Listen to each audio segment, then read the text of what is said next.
এই, তুই আমাকে বিয়ে করেছিস কেন? আজ বাসর রাত, তবুও একটা পাপ্পিও দেশ না, মুখ অন্যদিকে ঘুরিয়ে রেখেছিস। কোথায় ভেবেছিলাম বর এই করবে সেই করবে, শাকচুনি বান্ধবীদের কথার সাথে কোনো মিল দেখতে পাচ্ছি না। বাসরাতে নতুন বউয়ের মুখে তুই নামক ডাকটা শুনে খানিকটা অবাক হলাম। কি হলো, কিছু বলছিস না কেন? বিয়ে কেন করেছিস? কিছু করবি না? না করলে ফল কাটা ছুরি গলায় চালিয়ে দিব। এই, তুই ভয় পাচ্ছিস কেন? ছুরি তো চালাবো আমার গলায়, আর ফাঁসি হবে তোর। সরি, তুই করে বলে ফেললাম। আচ্ছা, বাদ দেন ওই সব। তাকান আমার দিকে। আমার বুকের ঠিক বাম পাশটায় একটা তিল আছে। বুকের বাম পাশে তিল থাকলে নাকি বড় অনেক রোমান্টিক হয়। পিচ্চু বউয়ের মুখে এইসব কথা শুনে বিস্ময় দৃষ্টিতে তাকে বলতে লাগলাম, মানে কি সব বলছেন এসব? এইসব কি বলতে হয়? চুপচাপ ঘুমান, না হলে কিন্তু নিচে শুতে হবে। বয়স 15 হবে কিনা সন্দেহ আছে, আর কথা বলে কি এক একটা। হায় আল্লাহ, কি বলেন আপনি? আপনি না আমার স্বামী? ভাবি বলেছে স্বামীর কাছে সব বলতে হয়। আচ্ছা, আর কোথায় গিয়েছে বলবো কি? জানেন, আমার না নাভির কাছে। আল্লাহ আমাকে বাঁচাও, এই মেয়েটা তো দেখছি আমাকে পাগল বানিয়ে ছাড়বে। এই পিচ্ছি চুপ করো তুমি। শুনেছি বাসর ঘরে নাকি এই হয় সেই হয় স্বামী স্ত্রীর মাঝে। আপনি তো দেখছি কিছুই করছেন না। একটা কিস তো করতে পারে। ছাই রোমান্টিক আপনি। আচ্ছা, জড়িয়ে নিতে তো পারেন, তা না করে মাঝখানে কোল ব্যালেন্স দিয়ে রাখছেন কার কাছে শুনেছ? কেন? ভাবির কাছে। আর কি শুনেছ? ভাবি বলেছে স্বামী যেমন যেমন করতে বলে তেমনি করতে। ওহ আচ্ছা, খুব ভালো তোমার ভাবিটা। এখন ঘুমিয়ে যাও। তোমার ভাবি বলেছে না স্বামী যা বলেছে তাই করতে, তো তাড়াতাড়ি ঘুমিয়ে যাও। তাহলে ঘুমাবো? বাসর রাতে নাকি ঘুমায় না? তুমি কি আমাকে ড্রপ দিচ্ছ? আচ্ছা, কোলবালিশটা সরাও, মাঝখানে ইন্ডিয়া পাকিস্তান করে রাখছো। এই পিচ্ছি চুপ করবে? আমার জীবনটা তো নরক বানাতে এসেছো, ঘুমা বলছি। বাসরাতে কত কি করে শুনেছি স্বামী স্ত্রী, আর আমাকে ঘুমাতে বলছো? আচ্ছা, একটা আইডিয়া শুনবেন আপনি? আমার আইডিয়া? আচ্ছা বলো, কি বলবে? বাসরাতে কি কি করে আপনি বলেন, আমি সব করব। আইডিয়াটা চমৎকার না? এই কতবার বলবো তোকে স্ত্রী হিসেবে মানি না, তারপরে এত প্যাচ প্যাচ করিস কেন? আপনি না মানলে কি হবে, আমি আপনাকে মনে প্রাণী স্বামী হিসেবে মানি। বাঙালি মেয়েদের একবারই বিয়ে হয়। যখনই আল্লাহ তাআলার কালাম পড়ে 3 বার কবুল বলেছি, তখন থেকে আপনাকে স্বামী হিসেবে গ্রহণ করেছি। শুধু ইহকালে নয়, পরকালেও আপনাকে স্বামী হিসেবে আল্লাহর কাছেই চাইবো। আচ্ছা এখন তুমি ঘুমাবে নাকি নিচে নামিয়ে দিব? যত সব, জীবনটা শেষ করে দিয়েছো। বিয়ে নিয়ে কত স্বপ্ন ছিল, ছিল ভাষণ নিয়ে কত পরিকল্পনা, কিন্তু কপালে যে বাচ্চা মেয়েটাকে বিয়ে করতে হবে তা কখনো জানতাম না। আচ্ছা, একটা পাপ্পি দিই আপনাকে। এই বলে মুখের কাছে মুখ নিয়ে ঠোঁটের সাথে ঠোঁট মিলিয়ে দিল। আমার চোখ জোড়া বন্ধ হয়ে গেল। পিচ্চিটার নাকের গরম স্বাদ জানান দিচ্ছে পিচ্চিটা কত কাছে চলে এসেছে আবার। আমি ধাক্কা দিয়ে সরিয়ে টাস টাস করে চড় বসিয়ে দিলাম। এই মেয়ে পাশনাতে শখ যাচ্ছে, নাক টিপ দিলে দুধ বের হয়ে আসবে, আর সে কিনা পাশন নিয়ে লাফালাফি করছে। সত্য সব, হিটলারটা আমার জীবনটা এইভাবে নষ্ট করে দিবে কখনো ভাবিনি। আপনি ভুল বলছেন। নাকে চাপ দিলে দুধ বের হয় না, নাকে টিপ দিলে থাক বলবো পচা বের হয়। দুধ তো বের হয়। আল্লাহ খুবই রাখছো আমায়। এই টেবিল মেয়ে চুপ করবি? পিছিয়ে হয়ে এত কথা বলতে হয় না। সত্যি বললে ডেবিল হয়ে যায়। আর আমি পিচ্ছি না, আমার বয়স 14 বছর 3 মাস 17 দিন। মনে মনে ভাবছি মেয়েটাকে মারা ঠিক হয়নি, কিন্তু কি করব, পিচ্ছি মেয়েটার জন্য হিটলার আমার ভবিষ্যৎটাই নষ্ট করে দিল। আচ্ছা, আপনি ঘুমান। আর হাতে ব্যথা পেয়েছেন কি? কথাটা শুনে নিজের অজান্তে খারাপ লাগলো। পিচ্ছিটার দিকে তাকাতেই মনে হচ্ছে একটা পূর্ণিমার চাঁদ। এত সুন্দর মানুষ কিভাবে হতে পারে?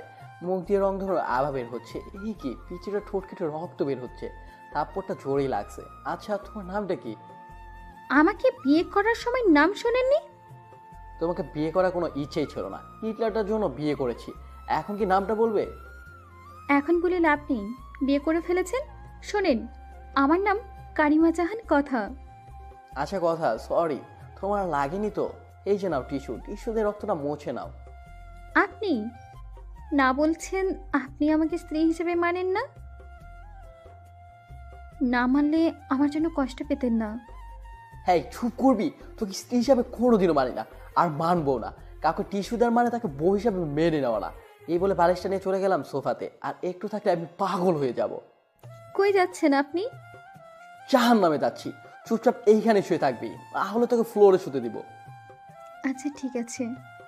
বাতিটা অফ করে শুয়ে শুয়ে ভাবছি, হিটলার আমার জীবনটা এইভাবে নষ্ট করে দিবে কখনো ভাবিনি। সাথী শুনলে আমাকে এসে খুন করবে, না হলে নিজে গিয়ে গাড়ির নিচে চাপা পড়ে মরবে। বারবার সাথীর কথা মনে পড়ছে, দুজন দুজনকে নিয়ে কত স্বপ্ন দেখেছি। আর মাঝখানে হিটলারটা পিচ্ছি মেয়েটাকে বিয়ে করে দিল। ওহ, আপনাদের তো পরিচয়টা দেওয়া হয়নি। আমি জিসান আহমেদ রাজ, অনার্স কমপ্লিট করে বাবা মানে হিটলারের হোটেলে খাচ্ছি। হঠাৎ রুমের বাতি কি যেন জ্বালিয়ে দিল। এই পিচ্ছি করো কি? কেন দেখতে পাচ্ছেন না আপনি? কাপড় কেন বলছো? আমি কাপড় পরে ঘুমাতে পারি না। যত সব। হ্যাঁ কাপড় বড়। আর যদি কাপড় খুঁজে দেখছি কি যে করবো। আপনি না বললেন ঘুমাতে? এত ভারী কাপড় পরে কেউ ঘুমায়? কেউ যদিও বা না ঘুমায়, তুই ঘুমাবি। ঘুমা বলছি।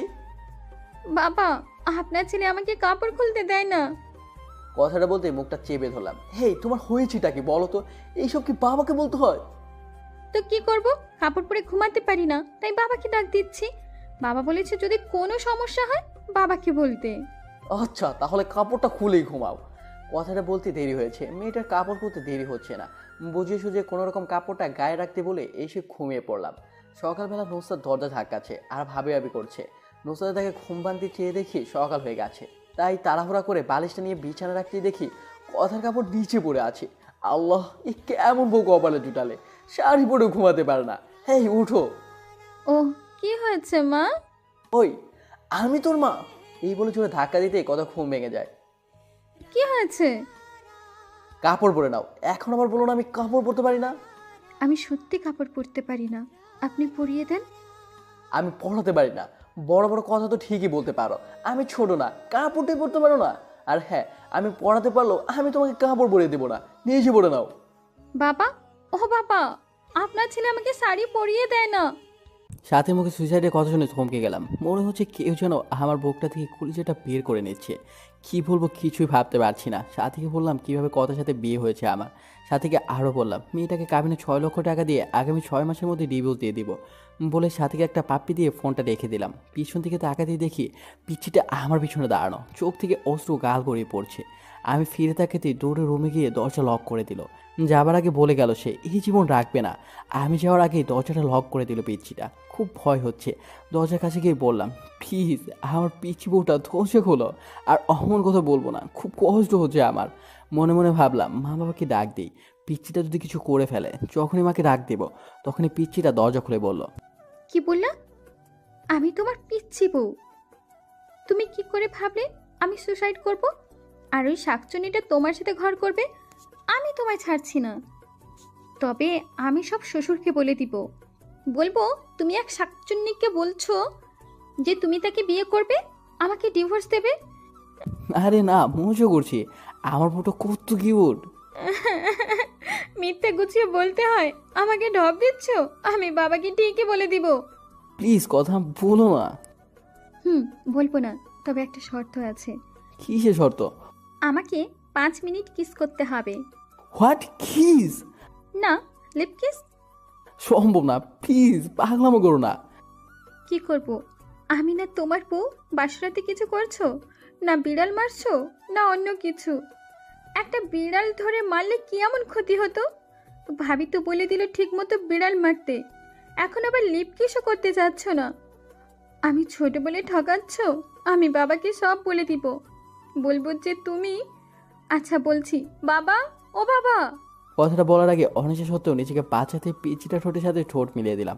চোখ ধরা বন্ধ হয়ে আছে, পিচ্ছিটা শক্ত করে জড়িয়ে ধরে আছে আহামায়। আমি ছাড়াতে চেয়েও ছাড়াতে পারছি না। হঠাৎ দরজার বাইরে থেকে জান্নাত ডাকছে। জান্নাত দরজা ধাক্কা মেরে খোলার সাথে সাথে কথাকে নিজের কাছ থেকে ছাড়িয়ে নিলাম। জান্নাত বলল যে বাবা আজ আমাকে অফিসে যেতে বলেছে। জান্নাতকে বললাম বাবাকে বল আমি অফিস যাচ্ছি। বাসা থেকে বের হয়ে স্বস্তির নিঃশ্বাস নিলাম। পিচ্ছিটার হাত থেকে বাঁচলাম। গাড়িতে থাকা অবস্থায় একটা মেসেজ আসলো। মেসেজে লেখা ছিল ইমোতে আসো। ইমোতে গিয়ে দেখি সাথী হাত খিটি পিক দিয়েছে। সাথে সাথে ফোন দিলাম। কতক্ষণ রিং হওয়ার পর ফোন ধরলো সাথী। হেই পাগলি, এমনটা কেউ করে? আমি কাকে নিয়ে বাঁচবো বলো? আমি তো তোমাকে ছাড়া বাঁচবো না। কি করব? তোমার বউ হয়ে তোমার বাড়িতে আমার যাওয়ার কথা ছিল, নিজের ভালোবাসার মানুষ অন্যের বুকে, যাকে নিজের থেকে আমি বেশি ভালোবাসলাম। আজ সে আমার না, কেন আল্লাহ আমাকে এসব দেখার জন্য বাঁচিয়ে রেখেছে। আমি সত্যি বাঁচতে চাই না রাজ। যে জীবনে তোমাকে পাবো না সে জীবন রেখে লাভ কি বলো? প্লিজ থামবে তুমি। আমার যে আর সহ্য হচ্ছে না। তুমি আজ বিকেলে আমার সাথে পার্কে দেখা করো। আচ্ছা, 4টায় দেখা করবো। এদিকে অবিশ্বাস করে 4টা পার্কের দিকে রওনা দিলাম। পার্কে গিয়ে দেখি সাথী নীল শাড়ি পরে বসে আছে। সাথীর পাশে গিয়ে বসলাম। বাতাসের সাথে চুলগুলো থেকে মাতাল হাওয়া আসছে। আমার বসা থেকে সাথী আমার দিকে চেয়ে খেতে দিল। সাথীর চোখ থেকে টপ টপ করে পানি পড়ছে। মনে হচ্ছে আমার হৃৎপন্দ থেকে রক্তক্ষরণ হচ্ছে। সাথীর কাজল কালো চোখ জোড়া চোখের পানিতে লেপটে যাচ্ছে। চোখগুলি ফুলে গিয়েছে। হাতের দিকে তাকাতেই খুলিছাটা কেঁপে উঠল। সাথীর হাতে ব্যান্ডেজ। বুঝতে আর বাকি রইল না যে এটা সাথীর পাগলামি। চোখ দিয়ে অনবরত পানি আসে। কিভাবে বলবো 3 বছরের ভালোবাসা। এই, তুমি কাঁদছো কেন? তুমি না আমার প্রাণ। আর কত কষ্ট দেবে আমায় জানো? যখন শুনেছি তোমার বিয়ে হয়ে গেছে মনে হয়েছে প্রাণটাকেও আমার বের করে নিয়েছে। কত স্বপ্ন দেখেছিলাম তোমাকে নিয়ে, সব আজ শেষ হয়ে গেল। আমায় একটু বুকে নেবে? সাথীর বলতে দেরি হয়েছে। পাগলিটাকে শক্ত করে ছুঁড়ে নিতে দেরি হয়নি। বুকটা কেমন যেন ভিজা ভিজা লাগছে। পাগলিটার চোখের পানিতে গায়ের শার্টটাও ভিজে যাচ্ছে। পাগলিটা এমনভাবে জড়িয়ে ধরে আছে মনে হচ্ছে ছোট্ট বাচ্চা ভয় পেলে যেভাবে আঁকড়ে ধরে থাকে সেভাবে জড়িয়ে ধরে আছে আমায়। এভাবে কিছুক্ষণ জড়িয়ে ধরে থাকার পর বললাম, কি হলো? আর কতক্ষণ জড়িয়ে ধরে থাকবে আমায়? আর সবাই ফেল ফেল করে তাকিয়ে আছে আমাদের দিকে। কি করব? তোমার বুক দেখেছে আমার ঠাই। জানো রাজ, প্রতি রাতে স্বপ্ন দেখতাম তোমায় নিয়ে, কতটা ভালোবাসতাম তোমায়। কিন্তু আজ তুমি অনেক কাছে থেকে অনেক দূরে। রাজ, আমার কপালে একটা চুমু দেবে? খুব কাছে পেতে ইচ্ছে করছে তোমায়। দাও না। আবার বুকে টেনে নিয়ে কপালে আলতো করে ভালোবাসার স্পর্শ এঁকে দিলাম। আচ্ছা রাজ, তুমি না বলেছ ওই মেয়েকে তুমি ডিভোর্স দেবে? হ্যাঁ। তাহলে আমার মাথা ছুঁয়ে কসম করো ওকে ডিভোর্স দেবে। যদি ডিভোর্স না দাও তাহলে আমার মরা মুখ দেখবে।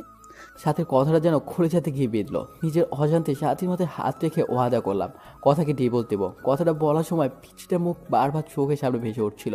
এদিকে সাথীকে ওর পাশে পৌঁছে দিয়ে ফোনটা বের করে দেখি 73টা মিস কল। ফোন সাইলেন্টে ছিল তাই বুঝতে পারিনি। এদিকে সন্ধ্যায় বাসায় এসে দেখি কথা কোথাও নেই।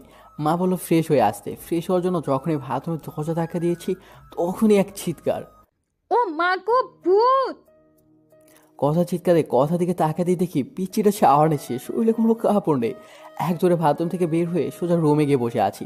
কিছুক্ষণ পর দেখি পিচ্চিটা ভেজা চুলে আয়নার সামনে গিয়ে বসলো। শাড়িটা কোনোরকমভাবে পেঁচিয়েছে। আমার শরীরটা রাগে ফাটতেছে। বাথরুমে ঘটনার কথা মনে করে তাই জিজ্ঞেস করলাম, হ্যাঁ পিচ্ছি মেয়ে, বাথরুমে শাওয়ার নিলে দরজা লক করে নিতে হয়, জানো না? নিতে হয় তো। আমি তো জান্নাতকে বলেই দিয়েছি আমি দরজা বন্ধ করে শাওয়ার নিতে পারি না, ভয় হয়। আর ওকে পাহারা দিতে বলেছি যেন কেউ না আসে। মনে মনে বলছি, এই জন্য তো ডেবিল বোনটা ওয়াশরুমে যেতে দেখে মুচকে মুচকে হাসলো। এদিকে পিচ্চিটার দিকে চেয়ে দেখি পিচ্চিটা চোখে কাজল দিতে গিয়ে চোখের নিচে লেপটে ফেলেছে। যতটা না রাগ হচ্ছে তার চেয়ে বেশি হাসি পাচ্ছে। এই গোমরা মুখো, হাসো কেন? আমি কি করব? কখনো কোনোদিন সাজিনি। কিন্তু তুমি আমাকে আদর করো না, ভালোবাসো না, তাই আমার লক্ষ্মী ননদিদিটা আমাকে এভাবে সাজতে বলেছে। কিন্তু আমি তো কাজল দিতে পারি না। দিয়ে দাও না, সেদিনের মতো শাড়ি পরিয়ে দাও না। পিচ্চিটা কথা শুনে খুব রাগ হচ্ছে। বাবা কি দেখেছে পিচ্চিটাকে আমার ঘরে চাপিয়ে দিয়েছে। এই পিচ্ছি, আরেকবার শাড়ি এবং কাজল দিয়ে দেওয়ার কথা বললে ঘর থেকে বের করে দেব। পিচ্চিটা কথাটা শুনে কান্না করে দিল। হেসকে দিদি তো বলল, আমাকে তাড়িয়ে দিয়ে না, তুমি তাড়িয়ে দিলে আমি কোথায় যাব? আমার যে কেউ নেই তুমি ছাড়া। আমি রুম থেকে বের হয়ে গেলাম। মা খাবার বেড়ে দিলে যখনই খাবার মুখে দিতে যাব তখনই মা বলল, রাজ বাবা, কথা মাটা খাইনি, কথা বলেছিল তুই আসলে খাবে। জানিস বাবা, ছোট মেয়েটা তো সারাদিন এত করে বলার পরও কিছুই খায়নি। মেয়েটার মুখের দিকে তাকানোই যায় না, ওকে নিয়ে একসাথে খা। মার কথা শুনে অজান্তে মনটা খারাপ হয়ে গেল পিচ্চিমের পাগলামি দেখে। আচ্ছা মা তুমি বসো, আমি কথাকে নিয়ে আসছি। এই বলে রুমে গিয়ে দেখি পিচ্চিটা ড্রেসিং টেবিলের সামনে বসে বসে কাঁদছে। এই কথা তুমি খাওনি কেন? স্বামীকে ছাড়া স্ত্রী খায়? আচ্ছা চলো একসাথে খাবো। আর হ্যাঁ, আজকের পর খাওয়ার সময় হলে খেয়ে নিবে, আর আমার জন্য অপেক্ষা করতে হবে না। না, আমি খাবো না। তুমি একটা পচা, আমাকে আদর করো না, খেতে পারি। তার আগে আমার চোখে কাজল পরিয়ে দিবে, কালকের মতো শাড়ি পরিয়ে দিবে। জানো, তোমার স্পর্শ আমার অঙ্গ জুড়ে থাকে। তুমি বোঝো না তোমার স্পর্শে আমি কতটা শিহরিত। নিজের অনিচ্ছা সত্ত্বেও পিচ্চিটা চোখে কাজল দিয়ে দিলাম এবং শাড়ি পরিয়ে দিলাম। রাতে একসাথে খেয়ে একটা বালিশ আর চাদর নিয়ে ফ্লোরে শুয়ে পড়লাম, পিচ্চিটাকে খাটে শুতে দিয়ে। এদিকে পিচ্চিটা খাটে শোয়ার জন্য অনেকবার বললেও ধমক দিতে আর কিছু বলেনি। এদিকে রাতে ঘুমিয়ে গেছি, হঠাৎ বুকটা ভারী ভারী লাগছে। চোখ খুলতে ভূত দেখার মতো ভয় পেয়ে গেলাম, কারণ কথা আমার বুকে শুয়ে আছে। চাঁদের আলোয় জানালা কাচ ভেদ করে পিচ্চিটা মুখে পড়ছে। এত মায়াবতী লাগে কোনো মেয়েকে চাঁদের আলোয় দেখলে, না দেখলে অজানাই থেকে যেত। হঠাৎ সাথী কথা মনে হতেই পিচ্চিটাকে বুক থেকে সরিয়ে দেওয়ার জন্য ধাক্কা দিতে আরো শক্ত করে জড়িয়ে ধরলো। হ্যাঁ, কি করছো? ওঠো বলছি। কথা ঘুমের মাঝেও চোখ খুলতে খুলতে বলল, আমার স্বামীকে জড়িয়ে ধরে আছি, এতে খারাপের কি? আমার অধিকার আমি আদায় করে নিব। বুক থেকে ছাড়ে কষে একটা থাপ্পড় দিয়ে বললাম, তোকে বলছি না আমাকে স্বামীটা ভাবতে, কেন জড়িয়ে থাকিস? হ্যাঁ, আমি বলছি না তোকে ডিভোর্স দিয়ে দিব? কথাটা বলতেই খাটে চলে গেল কথা। আমি আবার গভীর ঘুমে হারিয়ে গেলাম। এদিকে ঘড়ি কাটা 1টা বাজতে কথা ঘুম থেকে উঠে সুন্দরভাবে অজু করে 2 রাকাত নামাজ শেষ করে মোনাজাত ধরে বলতে লাগলো, হে অপরোয়ার তেগার, আমার আল্লাহ, তুমি তো সর্বশক্তিমান। তোমার হুকুম ছাড়া গাছের একটা পাতাও নড়ে না। তুমি ছাড়া তো আমার কষ্ট বোঝার মতো কেউ নেই। এই মধ্যরাতে পৃথিবীর যখন সবাই গভীর ঘুমে, তখন তোমার অভাগী বান্দিটা তোমার দরবারে 2টি হাত তুলে ধরেছে। তুমি কিন্তু দেখো না আল্লাহ, আমি আমার স্বামীকে কতটা ভালোবাসি। আমার বুক থেকে আমার স্বামীকে তুমি কেড়ে নিও না। তোমার পবিত্র কালাম পড়ে বিবাহ নামক পবিত্র বন্ধনে আবদ্ধ হয়েছি। এ বাঁধন ছিন্ন করো না, বাঁচবো না আল্লাহ। ও আল্লাহ, আমার স্বামীর পায়ে নিচে জায়গাটুকু আমাকে ভিক্ষা দাও। পরের দিন সকালে মায়েরাকে ঘুম ভাঙলো। বাবা আজকে অফিস যেতে না বলে কথাকে নিয়ে কলেজে ভর্তি করে দিতে বললো। আমি বাবার কথায় না করতে পারি না, তাই অনিচ্ছা সত্ত্বেও কথাকে নিয়ে বাইকে করে রওনা দিলাম। কলেজ গেটে বাইক দাঁড় করানোর সাথে সাথে যা দেখলাম তা দেখার জন্য আমি একেবারে প্রস্তুত ছিলাম না। এখন আমি কি করবো কিছুই ভেবে পাচ্ছি না। সাথে কেমন করে যেন তাকিয়ে আছে, মনে হচ্ছে এখনই বৃষ্টি নামবে। কথাকে কলেজে ভর্তি করে দিয়ে যখনই গেট পার হয়েছি, তখনই দেখি কলেজের পাশে রেল লাইনে একটা মেয়ে দাঁড়িয়ে আছে। মিনিট 10 পর ট্রেন আসবে, বুঝতেছি না কী করব। বাইক নিয়ে একটু কাছে যেতেই বুকটা খেপে উঠলো। সাথী রেল লাইনের মাঝে দাঁড়িয়ে আছে, ট্রেন আসার শব্দ হচ্ছে। মিনিট 5-এর মধ্যে ট্রেন আসবে। এদিকে সাথীকে ডাকছি, সাথে চোখ বন্ধ করে আছে। এদিকে বাইকটা রেল লাইনের সাইডে পাথরের সাথে ধাক্কা লেগে পড়ে যায়। বাইকটা পড়েছে আমার ওপর। আমি খুব চেষ্টা করছি আমার ওপর থেকে বাইকটা সরাতে, কিন্তু পারছি না। এদিকে দেখা যাচ্ছে ট্রেনটা প্রায় কাছে এসে পড়েছে। বুকের হার্টবিটটা বেড়ে যাচ্ছে। সাথীকে গলা চেঁচিয়ে ডাকছি, তারপরও সাথী শুনছে না। না, এই দৃশ্য আমি সহ্য করতে পারবো না। মনে মনে আল্লাহ তাআলার কাছে সাহায্য চাচ্ছি। চোখ দিয়ে নীরবে অশ্রু ঝরছে, হাঁটু থেকে রক্ত বের হচ্ছে, বুকটা ফেটে যাচ্ছে। পাগলের মতো আল্লাহকে ডাকছি আর বাইক সরানোর চেষ্টা করছি। মনে মনে বলছি, হে আল্লাহ, আমাকে শক্তি দাও বাইকটা সরানোর জন্য। আবার হৃদয়টা রেল লাইনের মাঝে দাঁড়িয়ে আছে। হে হে পরম করুণাময়, রহম করো তোমার বান্দাকে। আর বাইকটা সরানোর চেষ্টা করছি। আর এদিকে আল্লাহ নাম নিয়ে বাইকটা ধাক্কা দিতেই বাইকটা সরে যায়। এদিকে ট্রেন প্রায় কাছে এসে পড়েছে। দৌড়ে গিয়ে সাথীকে রাস্তা থেকে সরিয়ে বুকে জড়িয়ে নিলাম। সাথী কাছে, এখন হাঁটু থেকে রক্ত ঝরছে। সাথী কান্না করে আমার শার্টটা ভিজিয়ে দিচ্ছে। এদিকে সাথীকে বুক থেকে ছাড়িয়ে কষে একটা থাপ্পড় দিয়ে বললাম, হেই পাগলি, কেন এমন পাগলামি করছো বলো? ছাড়ো না, তোমাকে ছাড়া আমি নিজেকে ভাবতে পারি না। কেন মরতে যাচ্ছিল বলো? আমি তো সে কবে মরে গিয়েছি, মারা গিয়েছি তখনই যখন শুনেছি আমার ভালোবাসার মানুষ অন্য মেয়েকে বিয়ে করেছে। চোখ দিয়ে আসর শ্রাবণ ঝর্ণাধারা নেমেছিল। বিরহের অনলে প্রতিনিয়ত পড়েছি আমি। আমার দেহটা ছাড়া আত্মাটা সে কবে মরে গেছে রাজ। জানো, আজ যখন তোমার বাইকের পেছনে ওই মেয়েটাকে দেখলাম, আমার কলিজাটা ফেটে যাচ্ছিল।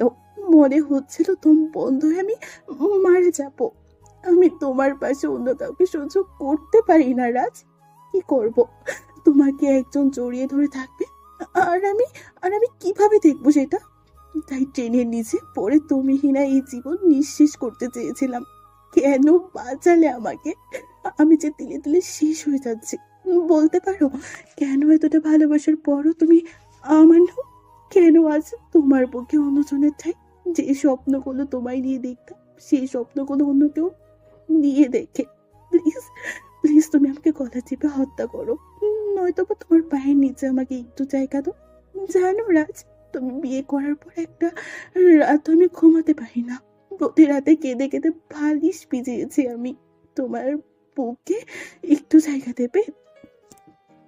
তোমার বুকে একটু জায়গা দেবে? একটু জড়িয়ে নাও না প্লিজ, নাও না, নাও না প্লিজ। সাথীর মুখে এমন কথা শুনে বুকের পাবাসটা ছিনছিনে ব্যথা করছে, চোখ দিয়ে টুপটা পানি গাল বেয়ে গড়িয়ে পড়ছে।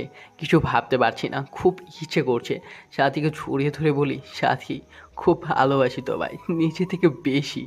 মনে হচ্ছে কথাটা বলে বুকের ব্যথাটা কমবে, তাই সাথীকে হ্যাঁচকা টান দিয়ে শক্ত করে বুকে জড়িয়ে নিলাম।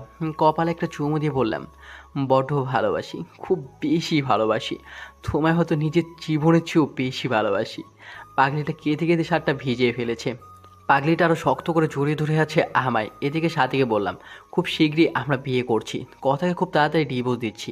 সাথী ডিভোর্সের কথা শুনে আবারও জড়িয়ে ধরে কপালে চুমু দিয়ে গেল। এদিকে ফোনের দিকে তাকিয়ে দেখি 2টা বেজে গেছে, তার মানে 30 মিনিট আগে কলেজ ছুটি হয়ে গেছে। তাড়াতাড়ি বাইক স্টার্ট দিয়ে কলেজের সামনে যেতে অবাক হয়ে গেলাম, অনেকগুলো মেয়ে জমা হয়ে আছে। কাছে গিয়ে দেখি কত ছোট বাচ্চাদের মতো কান্না করছে, কয়েকটা মেয়ে বোঝাচ্ছে। আমি কাছে যেতেই দৌড়ে এসে আমাকে জড়িয়ে ধরে কাঁদতে কাঁদতে বলল, আমি আর কলেজে আসবো না, তুমি আমায় ভালোবাসো না। কখন কলেজ ছুটি হয়েছে?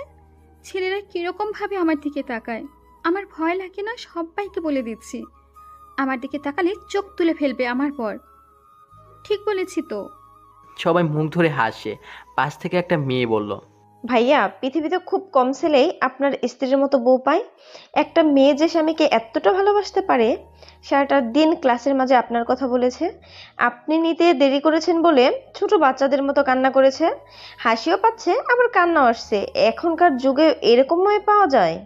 এদিকে কথাকে বাইকে উঠাতেই শক্ত করে জড়িয়ে ধরলো, মনে হচ্ছে খুব ভয় পাচ্ছে। কথাকে বাসায় নিয়ে আসার পর মাকে কান্না করে সব বলল।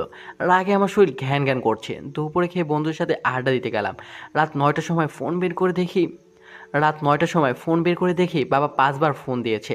অন্যদিকে কথা নাম্বার থেকে 100+ ফোন আসছে। তাড়াহুড়া করে বাসায় গিয়ে দেখি বাবা দরজার সামনে দাঁড়িয়ে আছে।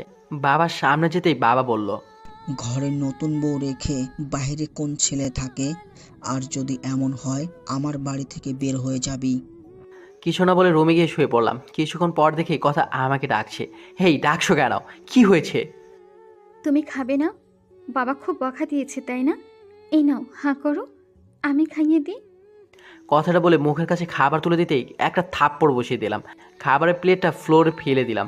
তুই কি চাস বলতো? আমার জীবনটা তো নরক বানিয়ে দিয়েছিস। আমার বুক থেকে আমার ভালোবাসার মানুষটাকে সরিয়ে দিয়েছিস। এখন আমার বাবার কাছ থেকে আমাকে দূরে সরিয়ে আমার সমস্ত সম্পদ তোর করার প্ল্যান করছিস। আমি তোকে এই মাসে ডিভোর্স দেব। একদমই কথাটা বলে নিলাম। কথা ঠোঁট কেটে রক্ত বের হচ্ছে। তোমার সাথে খাবো বলে খাইনি, ক্ষমা করে দিও। এতিম তো, এতিমখানায় বড় হয়েছি, তাই মা বাবার আদর পাইনি। তোমার মা বাবাকে নিজের মা বাবা করে নিয়েছিলাম, শুধু ভালোবাসা চেয়েছিলাম। এতিম হয়ে জন্ম নিলেও সম্পদের প্রতি কোনো মোহ নেই। কথা দিকে চেয়ে দেখি কাঁদছে, চোখগুলো লাল হয়ে গেছে। ন্যাকা কান্না দেখে শরীরটার আগে ফেটে যাচ্ছে। তুই নয় দেখতে মন চাচ্ছে না কথাকে। এই এতিম মেয়েটার জন্যই আজ সাথী মরতে বসেছিল। এই তুই এখানে কাঁদবি না, প্লিজ। তোর অলক্ষণের চেহারা নিয়ে আমার চোখের সামনে থেকে দূর হয়ে যা প্লিজ। কথাটা বলে শুয়ে পড়লাম। এদিকে কথা সুন্দর করে অজু করে শ্বশুরে দেওয়া কোরআনটা পড়ে নামাজে দাঁড়িয়ে গেল। নামাজ শেষ করলো কেঁদে কেঁদে। নামাজ শেষ করে আজকে মোনাজাত ধরে আল্লাহর কাছে অনেকক্ষণ কাঁদলো। মোনাজাত শেষ করে রুমে গিয়ে শুয়ে পড়লো। এদিকে ফজরের নামাজে আজানে ঘুম ভাঙতেই অবাক হলাম। কথা মেয়েটাকে রাতে এত বকা দেওয়ার পরেও আমাকে জোরে ধরে শুয়ে আছে। মন চাচ্ছে এখনই ধাক্কা দিয়ে ফেলে দিই। এই কি হচ্ছে, ওঠো। আর একটু ঘুমাই। এই বলে আরো শক্ত করে জড়িয়ে ধরলো। এখন তো পাত ভেঙে যাচ্ছে। জোরে ধাক্কা দিয়ে বিছানা থেকে ফেলে দিলাম। করে চিল্লানি দিয়ে উঠলো। আমি বিছানা থেকে উঠে ফ্রেশ হয়ে এসে দেখি কথা খুঁড়িয়ে হাঁটছে। কথা মা, তোমার কি হয়েছে? খুঁড়িয়ে হাঁটছো কেন? মা, রাতে ঘুম থেকে উঠে পাঁজরে ব্যথা পাচ্ছি। কথাটা বলে করুণভাবে আমার দিকে তাকালো। নিজেকে অপরাধী মনে হচ্ছে। পরের দিন বাবা আমাকে আর কথাকে হানিমুনে পাঠিয়ে দিল। আমি সাথীকে বলে সব রেডি করে রেখেছি। আমাদের সাথে সাথীও কক্সবাজারে যাবে। সবাই জানবে হানিমুন করতে যাচ্ছি কথার সাথে, কিন্তু না, আমি হানিমুন করবো সাথীর সাথে। সাথীকে এইসব বলে ফোনটাকে পিছনে তাকাতেই দেখি কথা সিলিং ফ্যানের সাথে ঝুলছে। নিজেকে অপরাধী মনে হচ্ছে। পরের দিন বাবা আমাকে আর কথাকে হানিমুনে পাঠিয়ে দিল। আমি সাথীকে বলে সব কিছু রেডি করে রেখেছি। আমাদের সাথে সাথীও কক্সবাজার যাবে। সবাই জানবে আমি হানিমুন করতে যাচ্ছি কথার সাথে। কিন্তু না, আমি হানিমুন করব সাথীর সাথে। সাথীকে এইসব বলে ফোন রাখতে পিছন দিকে তাকাতেই দেখি কথা সিলিং ফ্যানের সাথে ঝুলছে। ঝুলছে এমন একটি ওড়না গলায় পড়েছে। বুকের ভিতর কেমন জানি চিনচিনে ব্যথা করতে লাগলো। দৌড়ে গিয়ে কথাকে একটা থাপ্পড় দিলাম। কি করছো এসব? আমি ছোট বলে, এতিম বলে কারো ভালোবাসা পাবো না? বিয়ের পর সকল নারী তার স্বামীর অধিকার চায়, আর আপনি বিয়ের পর একটি রাত আপনার বুকে পর্যন্ত ঘুমাতে দেননি। কতটা স্বপ্ন দেখেছিলাম তোমায় নিয়ে, কিন্তু তুমি আমায় রেখে অন্য মেয়ের সাথে অবৈধ সম্পর্ক করতে চাচ্ছ। প্লিজ বোঝার চেষ্টা করো। এখন এসব বলার সময় নাই, চলো দেরি হয়ে যাচ্ছে। আবার গাড়ি মিস করব। কথা আর কিছু বলো না। এদিকে কথার এইসব কাণ্ড কারখানা সাথীকে সব খুলে বললাম। সাথী বলল কোনো চিন্তা না করতে। আমাদের সাথে একই গাড়িতে সাথীও কক্সবাজার গেল। রাতের বেলা রুমে শুয়ে আছি, হঠাৎ সাথীর ফোন ধরতেই বলল। পাশের রুমে এসো। এদিকে পাশের রুমে যেতেই সাথী 7 আপের সাথে কি যেন মিশিয়ে খেতে বলল। আমি কিছু না মনে করেই খেলাম। সাথীকে খুব কাছে পেতে ইচ্ছে করছে। নিজের অজান্তেই সাথীকে জড়িয়ে ধরে ফেললাম। সাথীও রেসপন্স করলো। আমি আস্তে আস্তে সাথী লিপির সাথে আমার লিপ জোড়া মিলানোর আগেই সাথী ফোনটা ক্রিং ক্রিং করে বাজতে লাগলো। ফোনটা ধরেই সাথী উঠে ওয়াশরুমে চলে গেল। এদিকে কিছুক্ষণ পরে এসে বলল। বাবু, আমি সুস্থ, কাল যা মন চায় তাই করো। এই বলে আমাকে রুমে দিয়ে গেল। কথাকে বলল সে আমাদের এক কলেজ ফ্রেন্ড, কথা কখনো সাথীকে দেখে নেই। এদিকে রুমে গিয়ে বিছানার উপর শুয়ে পড়লাম। এখন আমার শরীরের চোখ দিয়ে উত্তাপ বের হচ্ছে। কথা আজ খুব সুন্দর করে সেজেছে। নীল শাড়ির সাথে ম্যাচিং ব্লাউজ আর সাথে নীল রঙের চুড়িতে কি অপরূপটাই না লাগছে। কথার চোখে কাজল দেওয়াতে আরও মায়াবী লাগছে। কথা এসে খাটে বসতে টান দিয়ে কথাকে বুকে জড়িয়ে নিলাম। ঘটনার আকস্মিক ব্যবহারে কথা কিছুটা বিব্রত হলো। আপনাকে একটা কথা বলবো। বলো, কি বলবে? নেশা করে কথাটা বললাম। আপনার কাছে একটা জিনিস চাইবো, দিবেন তো আমাকে? আচ্ছা বলো, আমার মতো হলে দিব। টাকা লাগবে কি? না, আমার টাকা চাই না, আমার তো তোমাকে চাই। কি বলবে? না, কিছু না। শোনো, তুমি কি আমাকে একটা কিউট মেয়ের মা বানাবে, যার নাম হবে তোমার নামানুসানে রাইসা? লজ্জাবর মুখে কথাটা বলে মাথা নিচু করে ফেললো। ইস, বাবর মা হবার কথা বলে কিরকম লজ্জা পেয়েছে। হুম, লজ্জা পাবই তো। আমি কথার কানে কাছে মুখ নিয়ে ফিস করে বললাম, আসো তোমাকে রাইসের আম্মু বানাচ্ছি। দুষ্টুমির ছলে কথাটা বললাম। কথা ছোট বাচ্চার মতো আমার বুকে মুখ টোকাল। আমি কথার কপালে একটা চুমু দিয়ে আরও শক্ত করে জড়িয়ে ধরলাম। পিছিটা তার ঠোঁটজোড়া আমার ঠোঁটের সাথে মিলিয়ে দিল। এরপর নারী পুরুষের সাথে সবচেয়ে ঘনিষ্ঠ কিছু মুহূর্ত পার করলাম। তারপরে বুকে জড়িয়ে শুয়ে পড়লাম। সকালে ঘুম থেকে উঠে দেখি কথার কাপড় চোপড়ে কিছুই ঠিক নেই। আমার শরীরে বিভিন্ন জায়গায় লিপস্টিকের দাগ। পিচির এখনও শক্ত করে জড়ি ধরে আছে আমায়। রাতের কথা মনে হতেই লাফ দিয়ে উঠে পড়লাম। কী করলাম আমি তো কথাকে ডিভোর্স দিব, তবে কেনই বা তার সতীর্থ হরণ করলাম? মাথা কাজ করছে না। কথার কাজ খুব খুশি খুশি লাগছে। বিয়ের পর কখনই এতটা খুশি দেখিনি ওকে। সকাল সকাল ফোন দিয়ে সাথীকে সব কিছু বললাম। সাথী আমার কথা শুনে তেলে বেগুনে ফুলে উঠলো। সাথীকে বললাম সব কিছু তোমার জন্য হয়েছে। তুমি যদি গত রাতে সেই মেডিসিনটা না খাওয়াতে তাহলে তো আর এমনটা হতো না। আচ্ছা বাদ দাও, কোনো চিন্তা করো না। কাল তোমাকে একটা পিল দেবো, সেটা খাইয়ে দিও, তাহলে আর কোনো চিন্তা করতে হবে না। সাথী কথা শুনে বেশ অবাক হলাম, কিন্তু সাথীকে আমি ভালোবাসি, কথাও দিয়েছি সাথীকেই বিয়ে করব। তাই আর কোনো চিন্তা না করে রাজি হয়ে গেলাম। পরের দিন রাতে একটা পিল নিয়ে বসলাম। কথা, পিলটা খেয়ে নাও। কিসের পিল এটা? আমি তো সুস্থ, আপনি কিসের পিল খেতে বলছেন আমাকে? তোমাকে মিথ্যা বলে লাভ নেই, ক্ষমা করে দিও। সেদিন রাতে আমাদের সাথে যা হয়েছে তা নিছক একটি দুর্ঘটনা মাত্র। আমি জানি তুমি যা হারিয়েছো পৃথিবীর কোনো কিছুর বিনিময়ে আমি তা ফিরিয়ে দিতে পারবো না। আমি ডিভোর্স পেপার রেডি করে রেখেছি। তাই আমি চাই না আমার সন্তান তুমি তোমার গর্ভে ধারণ করো। চিন্তা করো না, ডিভোর্সের সাথে সাথে 20 লাখ টাকার একটা চেক দিয়ে দিচ্ছি, সময় করে ব্যাংক থেকে তুলে নেবে। এদিকে আমার কথাটা শুনে কথা আমার দুপা ঝাপটে ধরে বলতে লাগলো। প্লিজ, আপনি আমার গর্ভের সন্তান নষ্ট করতে বলবেন না। আপনার মন চায় আপনি আরও একটা বিয়ে করেন, আমি কখনো কোনোদিন স্বামীর অধিকার চাইবো না। আপনার বাড়িতে তো 2টা কাজের মেয়ে রাখছেন, আমাকে নিয়ে না হয় 3টা হবে। প্লিজ, আমার সন্তানকে নষ্ট করতে বলবেন না প্লিজ। আমি সারা জীবন আপনাদের বাসার কাজের মেয়ে হয়ে থাকবো, কোনো পারিশ্রমিক দিতে হবে না।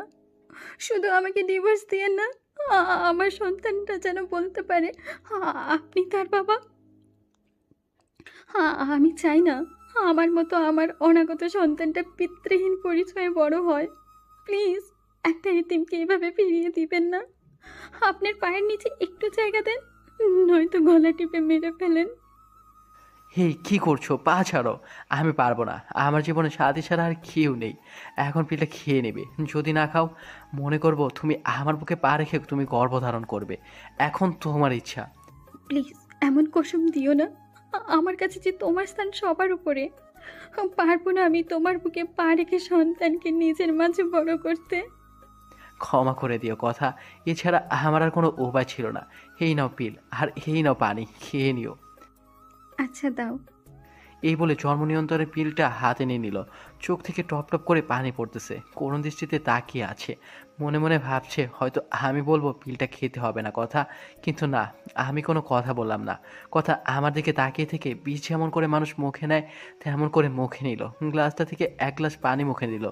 নিজের অজান্তে মনে হচ্ছে খুব বড় একটা পাপ করে ফেললাম। এদিকে বাবা ফোন করলো যে বাবা অসুস্থ, তাই বাড়ি ফিরে যেতে হবে। মনে মনে স্থির করে নিলাম বাড়িতে ফিরে ডিভোর্স পেপারের জন্য আবেদন করব।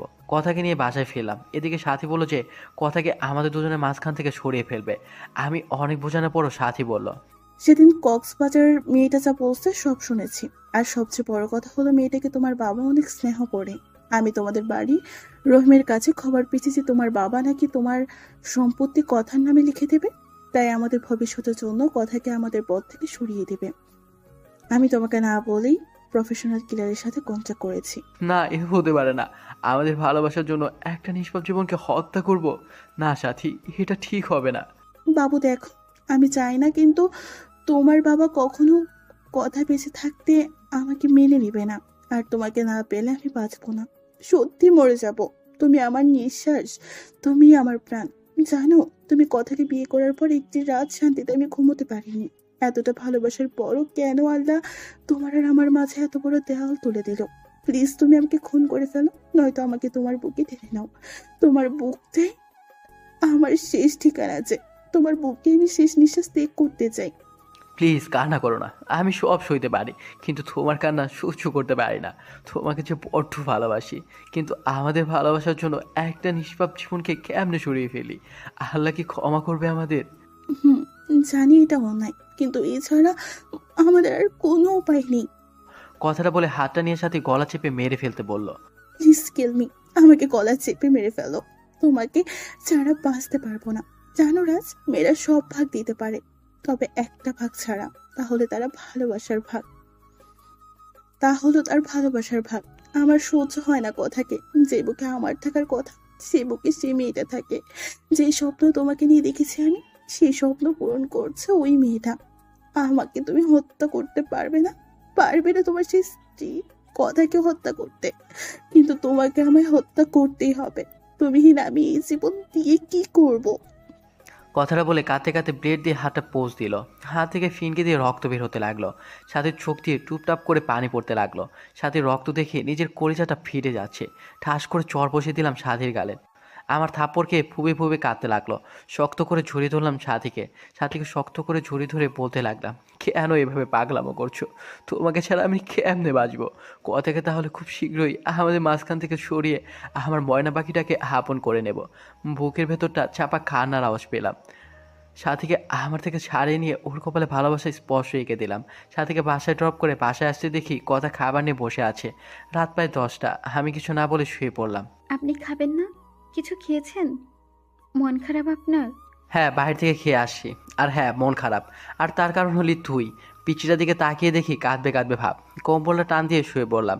মাঝরাতে ঘুম ভাঙতে দেখি কেউ একজন শক্ত করে জড়িয়ে ধরে রেখেছে আমায়। চোখ খুলে দেখি পিচ্চিটা আমার বুকে। চাঁদের আলো পিচ্চিটা মুখে এসে পড়েছে। চুলগুলো রং পাল্টাচ্ছে। হঠাৎ নিচের দিকে তাকাতে দেখি চোখগুলো কপালে উঠে পড়লো। পিচ্চিটা শাড়ি খুলে নিচে ফেলে দিয়েছে। আমি জানি কথা শাড়ি পরে ঘুমাতে পারে না, কিন্তু 3 পিস পরে তো ঘুমায়। তাহলে আজ ইচ্ছে করে এমন করেছে। আজ পিচ্চিটাকে এত সুন্দর লাগছে। মাথার চুলগুলো কপাল বেয়ে মুখে এসে পড়ছে। মন চাচ্ছে ফু দিয়ে চুলগুলো কপাল থেকে সরিয়ে আলতো করে কপালে ভালোবাসার স্পর্শ এঁকে দেই। কি আমার গায়ে লিপস্টিকের দাগ কেন? মনে মনে ভাবছি আজ মনে হয় পুরুষ ধর্ষণ করেছে। আমার বুকে লিপস্টিকের দাগ দেখে বিস্মিত হলাম। কথা ঠোঁটের দিকে তাকিয়ে দেখি ঠোঁটে এক বিন্দু লিপস্টিক নেই। মনে মনে ভাবছি পিচ্ছিটা কি সর্বনাশ করেছে। তবে আজ কেন পিচ্ছিটাকে এত সুন্দর লাগছে, মন চাচ্ছে সারা জীবনের জন্য আপন করে নেই। হয়তো কথা সৃষ্টি হয়েছে আমার জন্য, কিন্তু না, আমার বুকে সাথী ছাড়া আর কারো জায়গা নেই। আমার মন প্রাণ জুড়ে শুধুই সাথী। তাই কথাকে কয়েকবার ডাক দিলাম, উঠলো না। তাই জোরে ধাক্কা দিতেই চোখ কচলি কচলি উঠলো। আমি বললাম, কি ব্যাপার, আমার গায়ে লিপস্টিকের দাগ কেন? আর তুমি কেন আমার বিছানায় শুয়েছো? আমার না খুব ভয় করছিল। আর রাতে আপনি কিছুই করিনি। আর রাতে আমি কিছুই করিনি, সব আপনি করেছেন। আমি তো আপনার সাইডে ঘুমিয়েছিলাম, আপনি জোর করে বুকে টেনে নিয়েছেন। আপনাকে মনে করেছিলাম অনেক অনেক ভালো, কিন্তু ঘুমের ঘরে আপনি যে এত ডেবিল। না, ডেবিল না, শুধু ডেবিলের বস। আমাকে লিপ কিস করেছেন, ঘাড়ে কিস করেছেন, বুকে কিস। এই চুপ অসভ্য মেয়ে! আর কিছুক্ষণ পর বলবে আমার নাবিতে আরো কত জায়গায় করেছি, বলতে হবে না। আপনি ঘুমাননি তাহলে? সব জেগে থেকে ইচ্ছে করে করেছেন? এই পিচ্ছি, চুপ করবে? মিথ্যা বলতে লজ্জা করে না? তোমার শাড়ি কে খুলেছে? শাড়ি কেন খাটে নিচে ফেলে রেখেছো? শাড়ি পরতে পারো না, বিয়ে বসে গেল। হুম, আমি না হয় শাড়ি পরতে পারি না, নিজে তো লুঙ্গিটাও পরতে পারে না, আবার অন্যকে শাড়ি পরার কথা বলে। পিচ্ছিটা কথা শুনে নিচের দিকে তাকাতেই চোখ বন্ধ করে ফেললাম। চাদরটা গায়ে জড়িয়ে কষে একটা থাপ্পড় দিলাম কথাকে। থাপ্পড় খেয়ে মাটিতে পড়ে গেল। আমার রাগ চরমে উঠে গেছে। রাগের মাথায় বলতে লাগলাম, তুই মরতে পারিস না? আমার জীবনটা নষ্ট করে দিয়েছিস। জন্ম নিয়ে তো তোর মা বাবাকে খেয়েছিস, এখন আমাকেও খাবি নাকি? আর তোকে না বলছিস ডিভোর্স দিয়ে দিব, তারপরও কেন আমার বিছানায় আসিস? আরেকটা দিন যদি আমার বিছানায় আসিস, তাহলে প্রয়োজনে তোকে খুন করে জেলে যাব। আপনাকে খুব কষ্ট দিয়েছি তাই না? আপনার কোথাও লাগেনি তো? আপনার হাতে কি ব্যথা পেয়েছেন?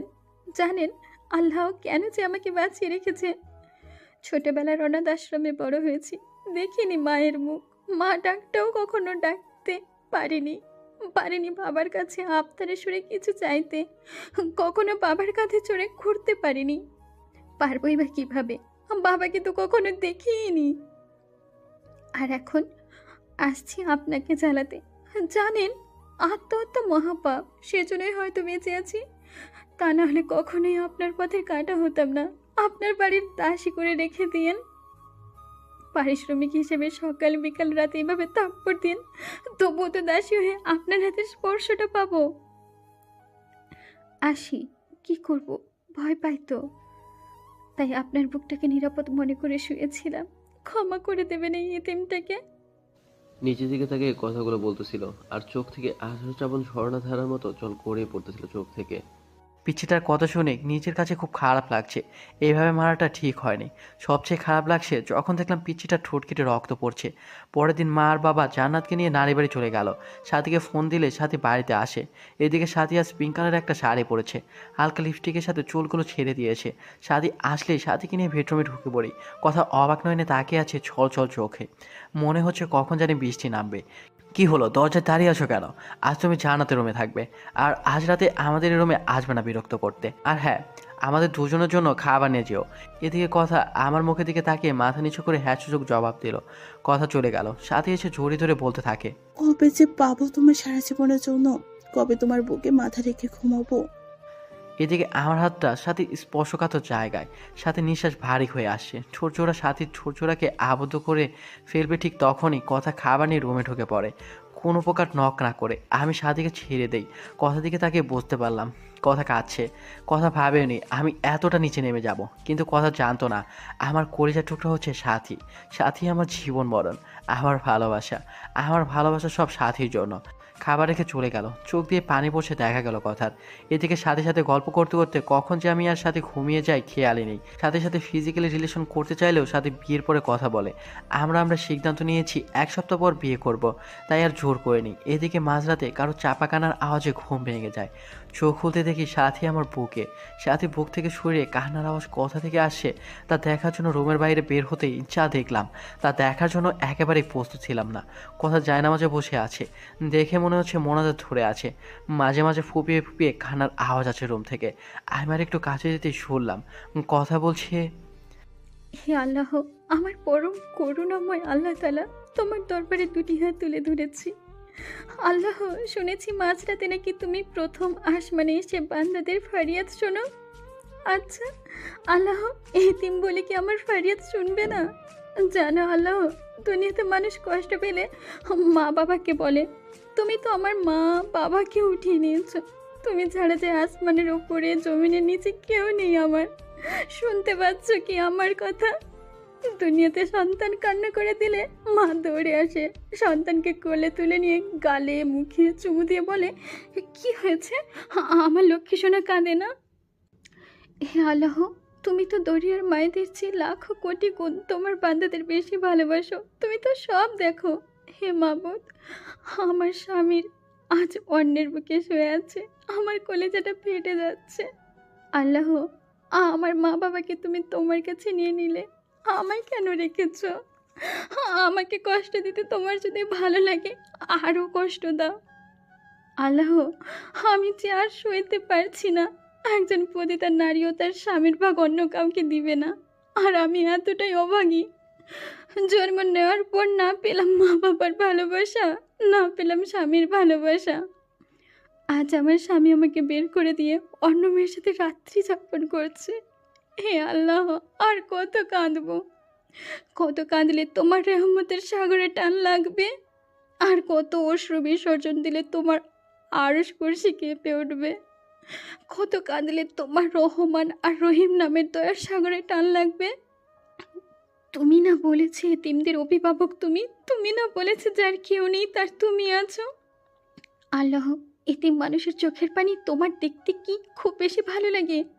আর যে আমি পারছি না। হে রহিম রহমান, আমার আল্লাহ, আমার স্বামীকে আমার করে দাও। হ্যাঁ, আমার স্বামীকে তোমার জান্নাতে নিয়ে একসাথে থাকতে চাই।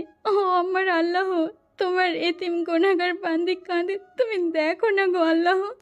কষ্ট দিবে দাও, আরও দাও। আমার স্বামীকে আলাদা করে দিও না। আমার বেঁচে থাকার অবলম্বন কেড়ে নিও না। হে আল্লাহ, হ্যাঁ আমার স্বামীকে, হ্যাঁ আমার স্বামী আমাকে এত মারে, এত কষ্ট দেয়। তুমি তো দেখেছো, আমাকে 3বার থাপ্পড় দিয়েছে, 3বারই আমার ঠোঁট কেটে রক্ত বাইর হয়ে গেছে। ও আমার আল্লাহ, তুমি আমার স্বামীর ওপর গজব দিও না। আল্লাহ, আমি কিন্তু খুশি আছি তবুও, তুমি রাগ করো না। আমাকে মেরেছে আল্লাহ, তোমায় কিন্তু মারেনি। আল্লাহ, আমি কিন্তু খুশি আছি, তুমি রাগ করো না। আমার স্বামীকে তুমি হেদায়েত দাও। আল্লাহ, তুমি আমার স্বামীকে হেদায়েত দাও, গজব দিও না।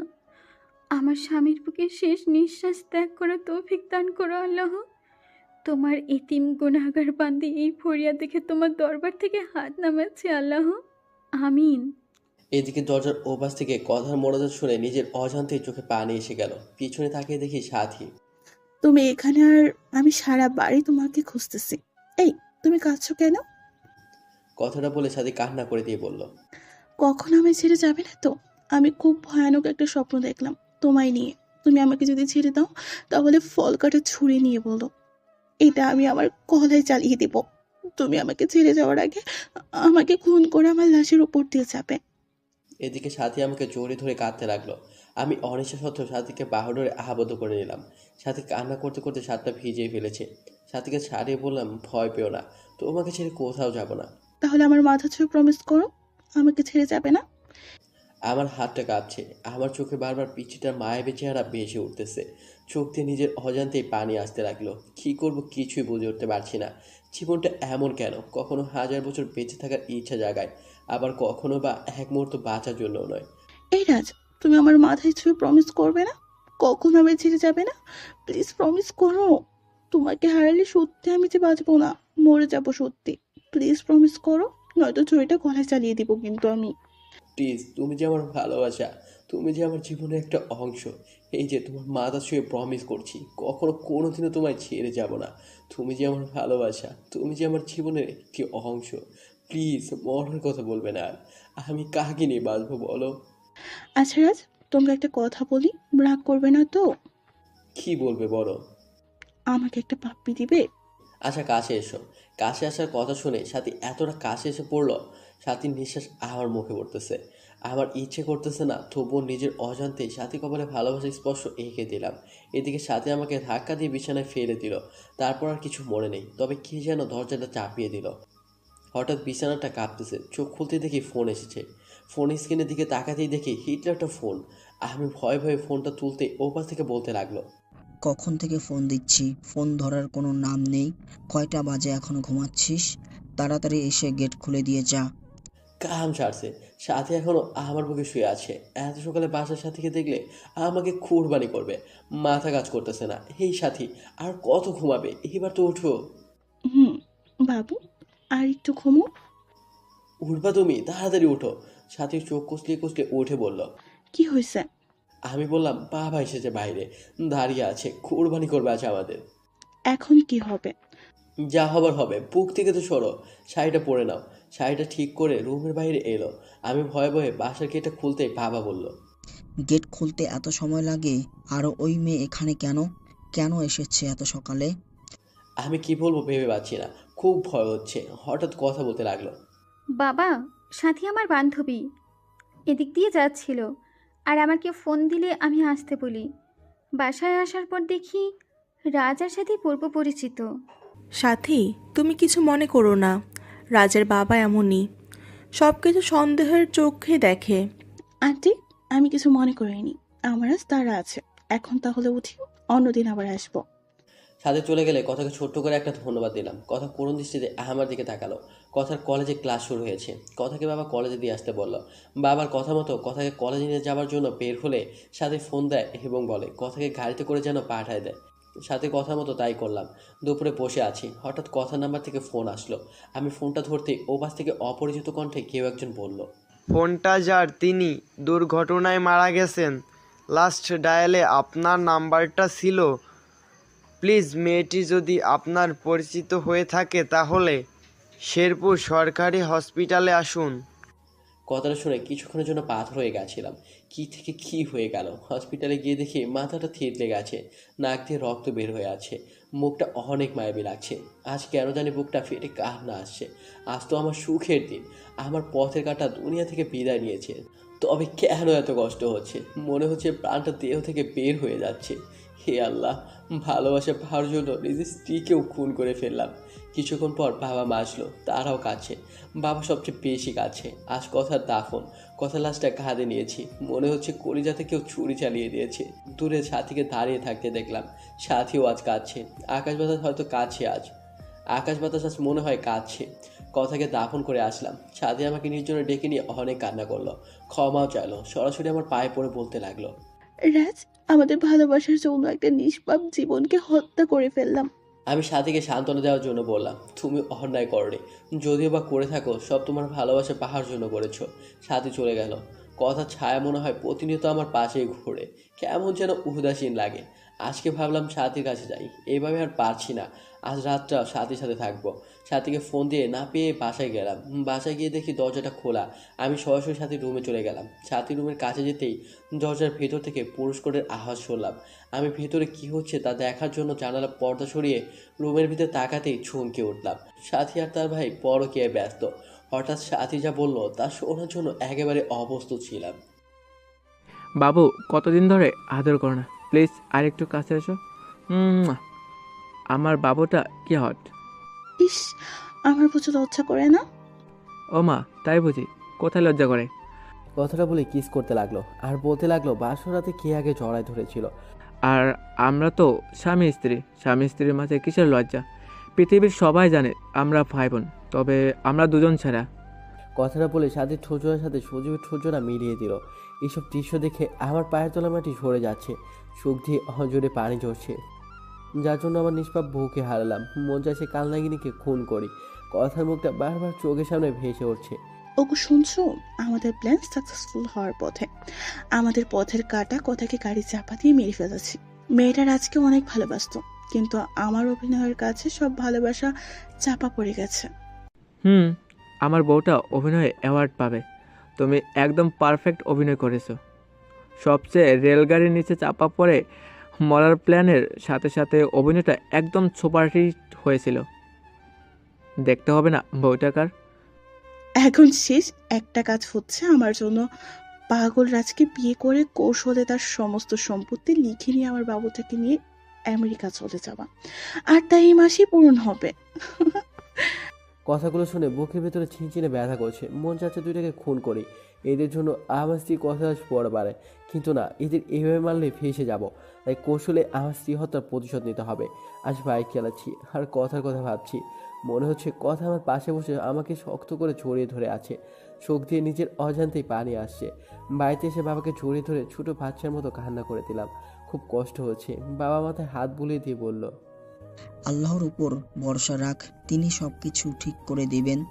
রুমে এসে শুয়ে পড়লাম। চোখ বন্ধ করতে পিচ্ছিটাকে দেখতে পাই। খাইতে গেলে মনে হয় খেয়ে যেন বলে, তুমি খাবে না? তুমি না খেলে আমিও খাবো না। পারছি না আর এভাবে থাকতে। হঠাৎ ক্রিং ক্রিং করে ফোনটা বাজছে। ফোনের দিকে চেয়ে দেখি কাল লাগিনি ফোন দিয়েছে। অনিচ্ছা থাকা সত্ত্বেও ফোনটা ধরলাম। আমার বাবুটা কেমন আছে? আমার বাবুটাকে বড্ড বেশি মিস করছি। বাবুটা কি একটু আমার সাথে দেখা করবে কি পার্কে? আমার যে মুখটা চিনচিনে ব্যথা করছে। এতগুলো আর অল্প দিন পরই আমার বাবুটাকে আপন করে পাবো। প্লিজ এসে পড়ো পার্কে। আমি কাল লাগিনি ফোনটা কেটে পার্কে চলে গেলাম। পার্কে গিয়ে চুপচাপ দাঁড়িয়ে আছি। নীল শাড়ি পরেছে, নোংরা শরীরটা ঢেকে রেখেছে নীল পোশাকের আড়ালে। যদি কেউ নোংরা মনে কার্যকলাপ দেখতে পারতো, মনে হয় কেউ থুতো পর্যন্ত দিত না এই শরীরে। কি হলো বাবু, তোমার পছন্দের শাড়ি পরেছি, কেমন লাগছে বললে না তো আমার? কি বলবো? আচ্ছা বাতো, আমাদের পথের কাটা তো নেই, চলো না আজ বিয়ে করে নি। তোমাকে ছাড়া রাত করতেও যে আমার নির্ঘুম কাটে। তুমি যে আমার স্পন্দন। খুব ইচ্ছে তোমাকে আপন করে নাও। আল্লাহ আমার সেই ইচ্ছা পূরণ করবে না? আমি যে তোমার নিজের থেকেও বেশি ভালোবাসি। কথাটা বলার সাথে সাথে ঠাস ঠাস করে চর বসিয়ে দিলাম। আর সহ্য হচ্ছে না। হেই, তুই আমাকে ভালোবাসিস? তাহলে সজীবকে? কি বলছো এসব? সজীব তো আমার ভাইয়া। যে কেউ দেখে কাল লাগিনি মায়ে পড়ে যাবে, কিন্তু আমি নয়। ছি, তোর লজ্জা করে না নিজের স্বামীকে ভাই বলতে, স্বামীকে ভাই বানাতে? আমি সেদিন তোর বাসায় গিয়ে সব দেখেছি আর সব শুনেওছি। তোদের দুজনকে আমি নিজের হাতে খুন করে আমার ফুলের মতো নিষ্পাপ স্ত্রী হত্যার প্রতিশোধ নেব। তার আগে দেখো ভিডিওটা।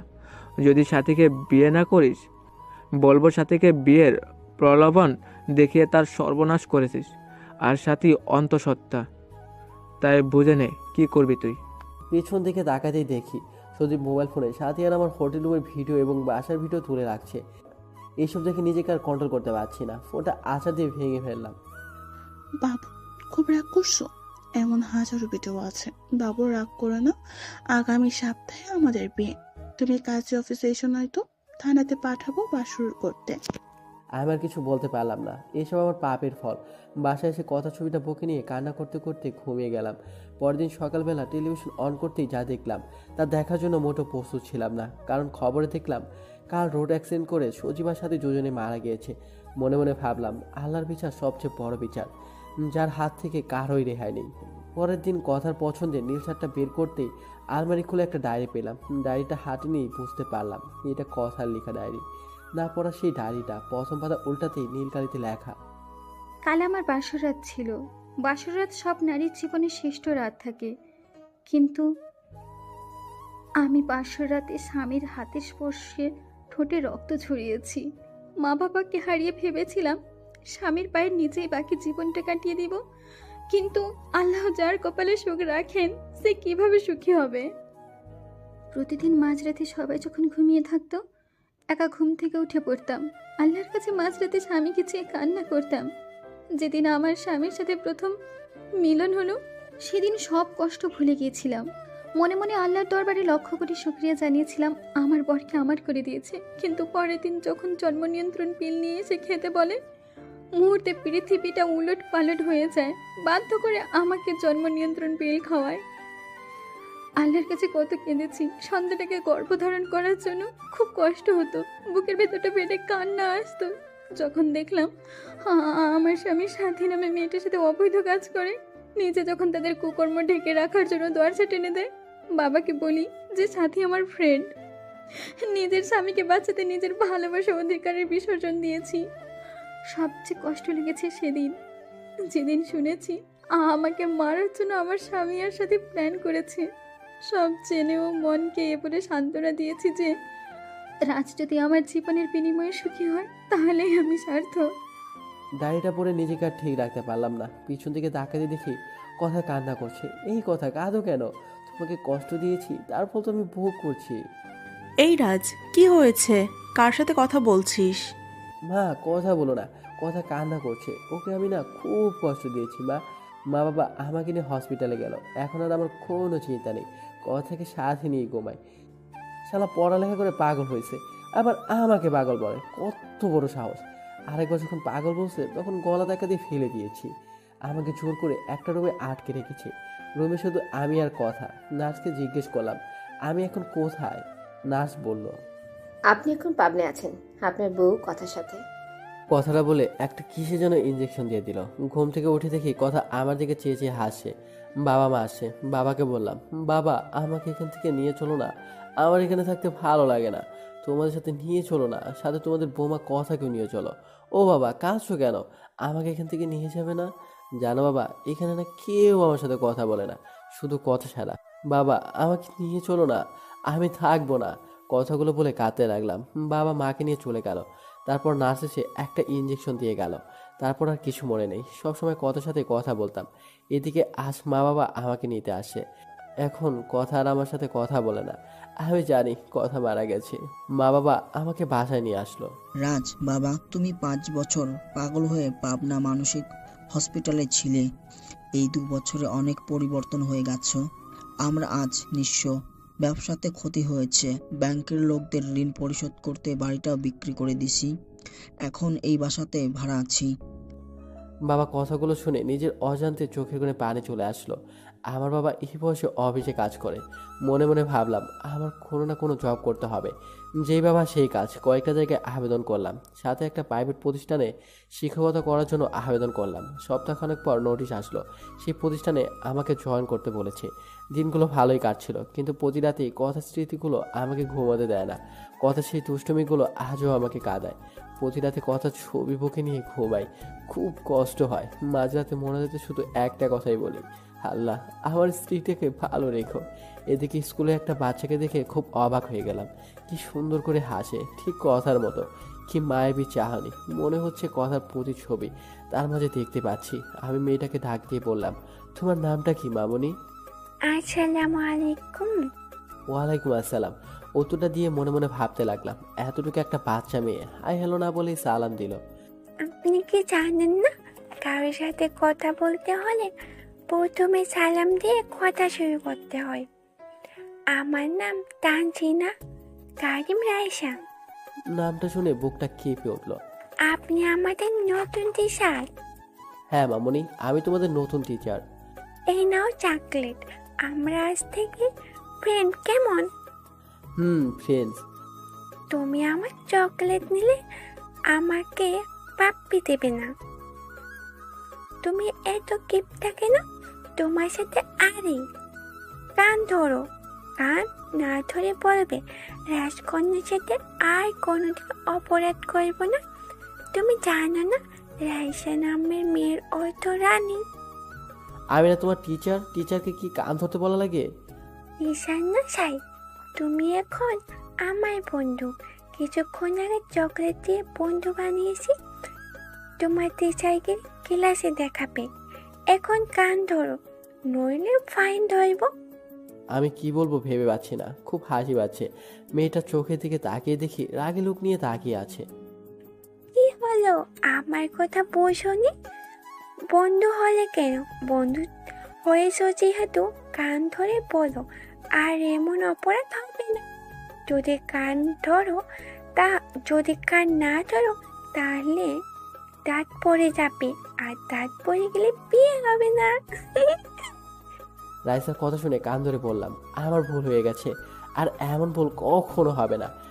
মেয়েটাকে টান দিয়ে কোলে নিয়ে গালে মুখে চুমু দিয়ে বললাম, মামুনি এখন হয়েছে? বেশ হয়েছে, তুমি সত্যি অনেক ভালো। হঠাৎ পাশ থেকে 10 বছরের মতো একটা মেয়ে এসে বললো, রাইসার আব্বু আসছে, চলো। দাঁড়িয়ে আছে। ও আপু, তুমি আমার ফ্রেন্ডের সাথে পরিচিত হয়ে নাও। এই যে স্যার, এটা আমার আপু ঋষি। ঋষি আপু, আমার স্যারকে সালাম দাও। আসসালামু আলাইকুম, আমি রিচি। স্যার আজকে আসি? হঠাৎ দেখি একটা ভদ্রলোক এসে রাইসাকে কোলে নিল। রাইসা বাবাই বাবাই বলে লোকটাকে ছড়িয়ে ধরলো। লোকটা রাইসা আর রিচিকে নিয়ে গাড়িতে করে চলে গেল। মনে মনে ভাবলাম, আর যদি কথা বেঁচে থাকতো তাহলে আমার সন্তানটা ঠিক এতটুকুই বড় হতো। নিজের অজান্তেই চোখের পাতাটা ভিজে উঠল। কথা চাঁদমুখটা ভেসে উঠছে স্মৃতিপটে। এদিকে বাসায় এসে দেখি বাবা অসুস্থ। বাবাকে নিয়ে হসপিটালে গেলাম। ডাক্তারের রুমে গিয়ে সেই লোকটাকে দেখলাম কেমন যেন বিচলিত ভঙ্গিতে বসে আছে। ডাক্তার লোকটিকে বলল।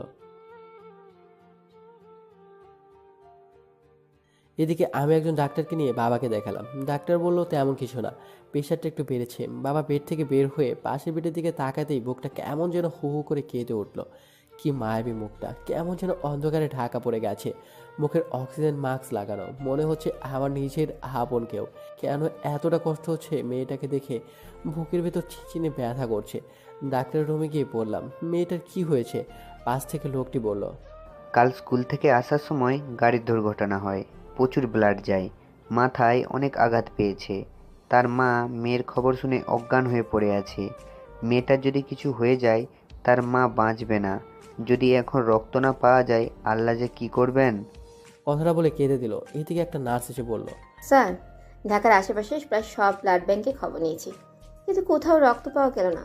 এদিকে পেশেন্টের অবস্থাও ভালো না, জানি না কি হবে। নার্সের কথা শুনে রফিক সাহেব কেঁদে দিলেন। আমার কেন জানি কথাগুলো শুনে খুব কষ্ট হচ্ছে। আমি ডাক্তার সাহেবকে বললাম, ডাক্তার সাহেব আমি রক্ত দেব, আমার রক্তের গ্রুপও ও নেগেটিভ। ডাক্তার তাড়াহুড়া করে আমাকে নিয়ে শুয়ে দিলেন। 2 ব্যাগ রক্ত নিয়ে রাইসাকে দিল। আমি কিছুক্ষণ শুয়ে থেকে বাবার কাছে চলে আসলাম। পরের দিন বাবাকে নিয়ে বাসায় ফিরি। হসপিটাল থেকে আসার সময় রাইসার পেটের দিকে তাকিয়ে দেখি একটা মেয়ে রাইসাকে জড়িয়ে ধরে আছে। মনে হচ্ছে এইটাই রাইসার মা, কিন্তু মানুষটাকে খুব পরিচিত লাগছে। এক ধ্যানে তাকিয়ে আছে মেয়েটার দিকে। কিরে রাজ, বাসায় যাবি না? এইভাবে দাঁড়িয়ে পড়লি যে?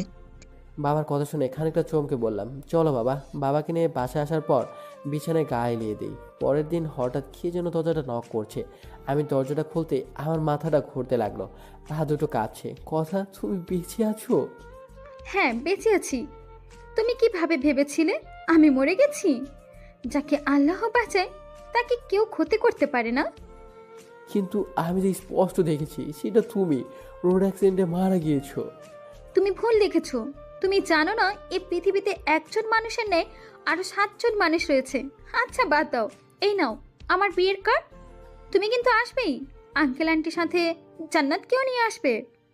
কথা, আমি তোমাকে অনেক ভালোবাসি, বড্ড বেশি ভালোবাসি। আমার ভুল বুঝতে পেরেছি। প্লিজ কথা, আমাকে ক্ষমা করে দাও। তোমাকে ছাড়া আমি সত্যি বাঁচবো না। প্লিজ ছেড়ে যেও না আমায়, প্লিজ। আমার বুক থেকে তোমাকে আর কেউ কেড়ে নিতে পারবে না। কান্না করে দিয়ে কথাগুলো বললাম। চোখ থেকে টুপটাপ করে পানি পড়ছে। নিজের অজান্তেই কথার হাতটা ধরে ফেললাম। ঠাস ঠাস করে কথা আমার গালে চড় বসিয়ে দিল। হঠাৎ কি যেন পড়ার শব্দে ঘুম ভেঙে যায়। ফ্লোরের দিকে চেয়ে দেখি বুক থেকে কথা ছবিটা পড়ে গিয়েছে। গলাটা শুকিয়ে গেছে। টেবিল থেকে 1 গ্লাস পানি খেয়ে এসে বিছানায় ধপ করে বসে পড়লাম। আমি বুঝতে পারলাম আমি কথাকে নিয়ে বাজে স্বপ্ন দেখেছি। কথার বুকটা বারবার ভেসে উঠছে। কয়েকদিন পর স্কুলে গিয়ে দেখি রফিক সাহেব বসে আছে। আপনাকে আজকে আমাদের বাড়িতে দাওয়াত, সন্ধ্যায় আসবেন। আজ আমাদের রাইসার 5ম জন্মবার্ষিকী। রফিক সাহেব কথাটা বলে ঠিকানা দিয়ে চলে গেল। এদিকে সন্ধ্যায় ঠিকানা দেওয়া বাসায় গিয়ে নক দিলাম। একটা কাজের মেয়ে দরজা খুলে দিল। বাসাটা খুব সুন্দর করে সাজানো হয়েছে। রাইসা দৌড়ে এসে আমাকে জড়িয়ে ধরলো। খুব সুন্দর লাগছে। মেয়েটাকে কোলে নিয়ে গালে মুখে চুমু দিয়ে জড়িয়ে নিলাম। অজানা এক প্রশান্তি মনে হচ্ছে ছুঁয়ে গেল। বাড়িতে প্রায় আমাদের স্কুলের টিচারদের দাওয়াত করা হয়েছে। হঠাৎ সিঁড়ি দিয়ে কাউকে নামতে দেখে থমকে গেলাম। নীল রঙের চশমাটা খুলে মুছে আবার চোখে পড়লাম। বুকের স্পন্দনটা বেড়ে যাচ্ছে। কারণ এ তো আর অন্য কেউ না, এ তো কথা।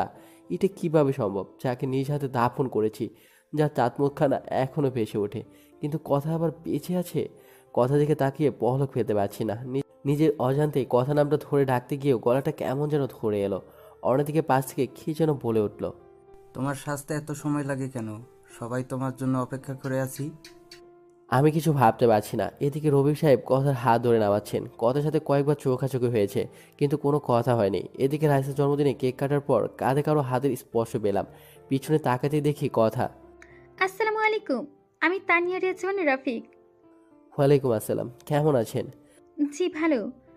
আপনার কাছে অনেক কৃতজ্ঞ। আপনি আমাদের কলিজার টুকরাকে রক্ত দিয়ে বাঁচিয়েছেন। রায়সার আব্বুর কাছে আপনার কথা শুনেছি। আপনি কি বিয়ে করেছেন? একদিন ম্যাডামকে নিয়ে বেড়াতে আসবেন। আমি কি বলবো বুঝে উঠতে পারছি না। এটা আমার কথা নয়, কিন্তু মনে হচ্ছে এটা আমার ভালোবাসার মানুষ, আমার স্ত্রী। কিছু ভাবতে পারছি না, বুকটা ফেটে যাচ্ছে। আসার সময় বাড়ির গেট পর্যন্ত রাইসার তার মা এগিয়ে দিয়ে গেল। বাসায় এসে কথার স্মৃতিগুলো ভাবতে লাগলাম। আমি জানি এটা কথা নয়, কিন্তু কেন যেন বারবার আমার মন বলছে এটাই কথা, এটাই আমার পিচ্চি বউ কথা। এখন প্রায় তাদের বাসার নিচে গিয়ে দাঁড়িয়ে থাকি। প্রতিদিন কোথায় যেন যায় তানিয়া, যাকে আমার মন বলে এটা তানিয়া নয়, এটা কথা। পরে খবর নিয়ে জানতে পারি অফিসে যায়, নিজের অফিস আছে। একদিন অফিসে যাওয়ার পথে কথা গাড়িটা আগলে দাঁড়ালাম। গাড়িটা দাঁড় করাতে বললাম, যদি কিছু মনে না করতেন পার্কে গিয়ে বুঝতে পারি আপনার সাথে কিছু কথা আছে। আচ্ছা চলেন। একটা পার্কে গিয়ে গাড়ি দাঁড় করালো। কিছু বলবেন? আমার যেতে হবে। একটা সত্যি কথা বলবেন? বলেন, কি বলতে চান? আমার মন বলছে তুমি তানিয়া না, তুমি আমার কথা। আমার মন বলছে প্লিজ মিথ্যে বলো না।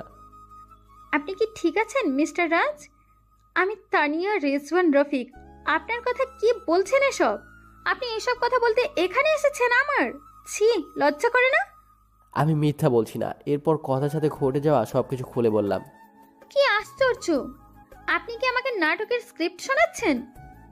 প্লিজ, আমি জানি তুমি আমার কথা, তুমি আমার সাথে মিথ্যা বলছো। কি আশ্চর্য! আমার বিয়ে হয়েছে, বাচ্চাও আছে দুটো। প্লিজ কথা, তুমি কথা বলো, তুমি মিথ্যে বলছো। আমার মন কখনো মিথ্যা বলে না। কথাটা বলে কথার হাত ধরে ফেললাম।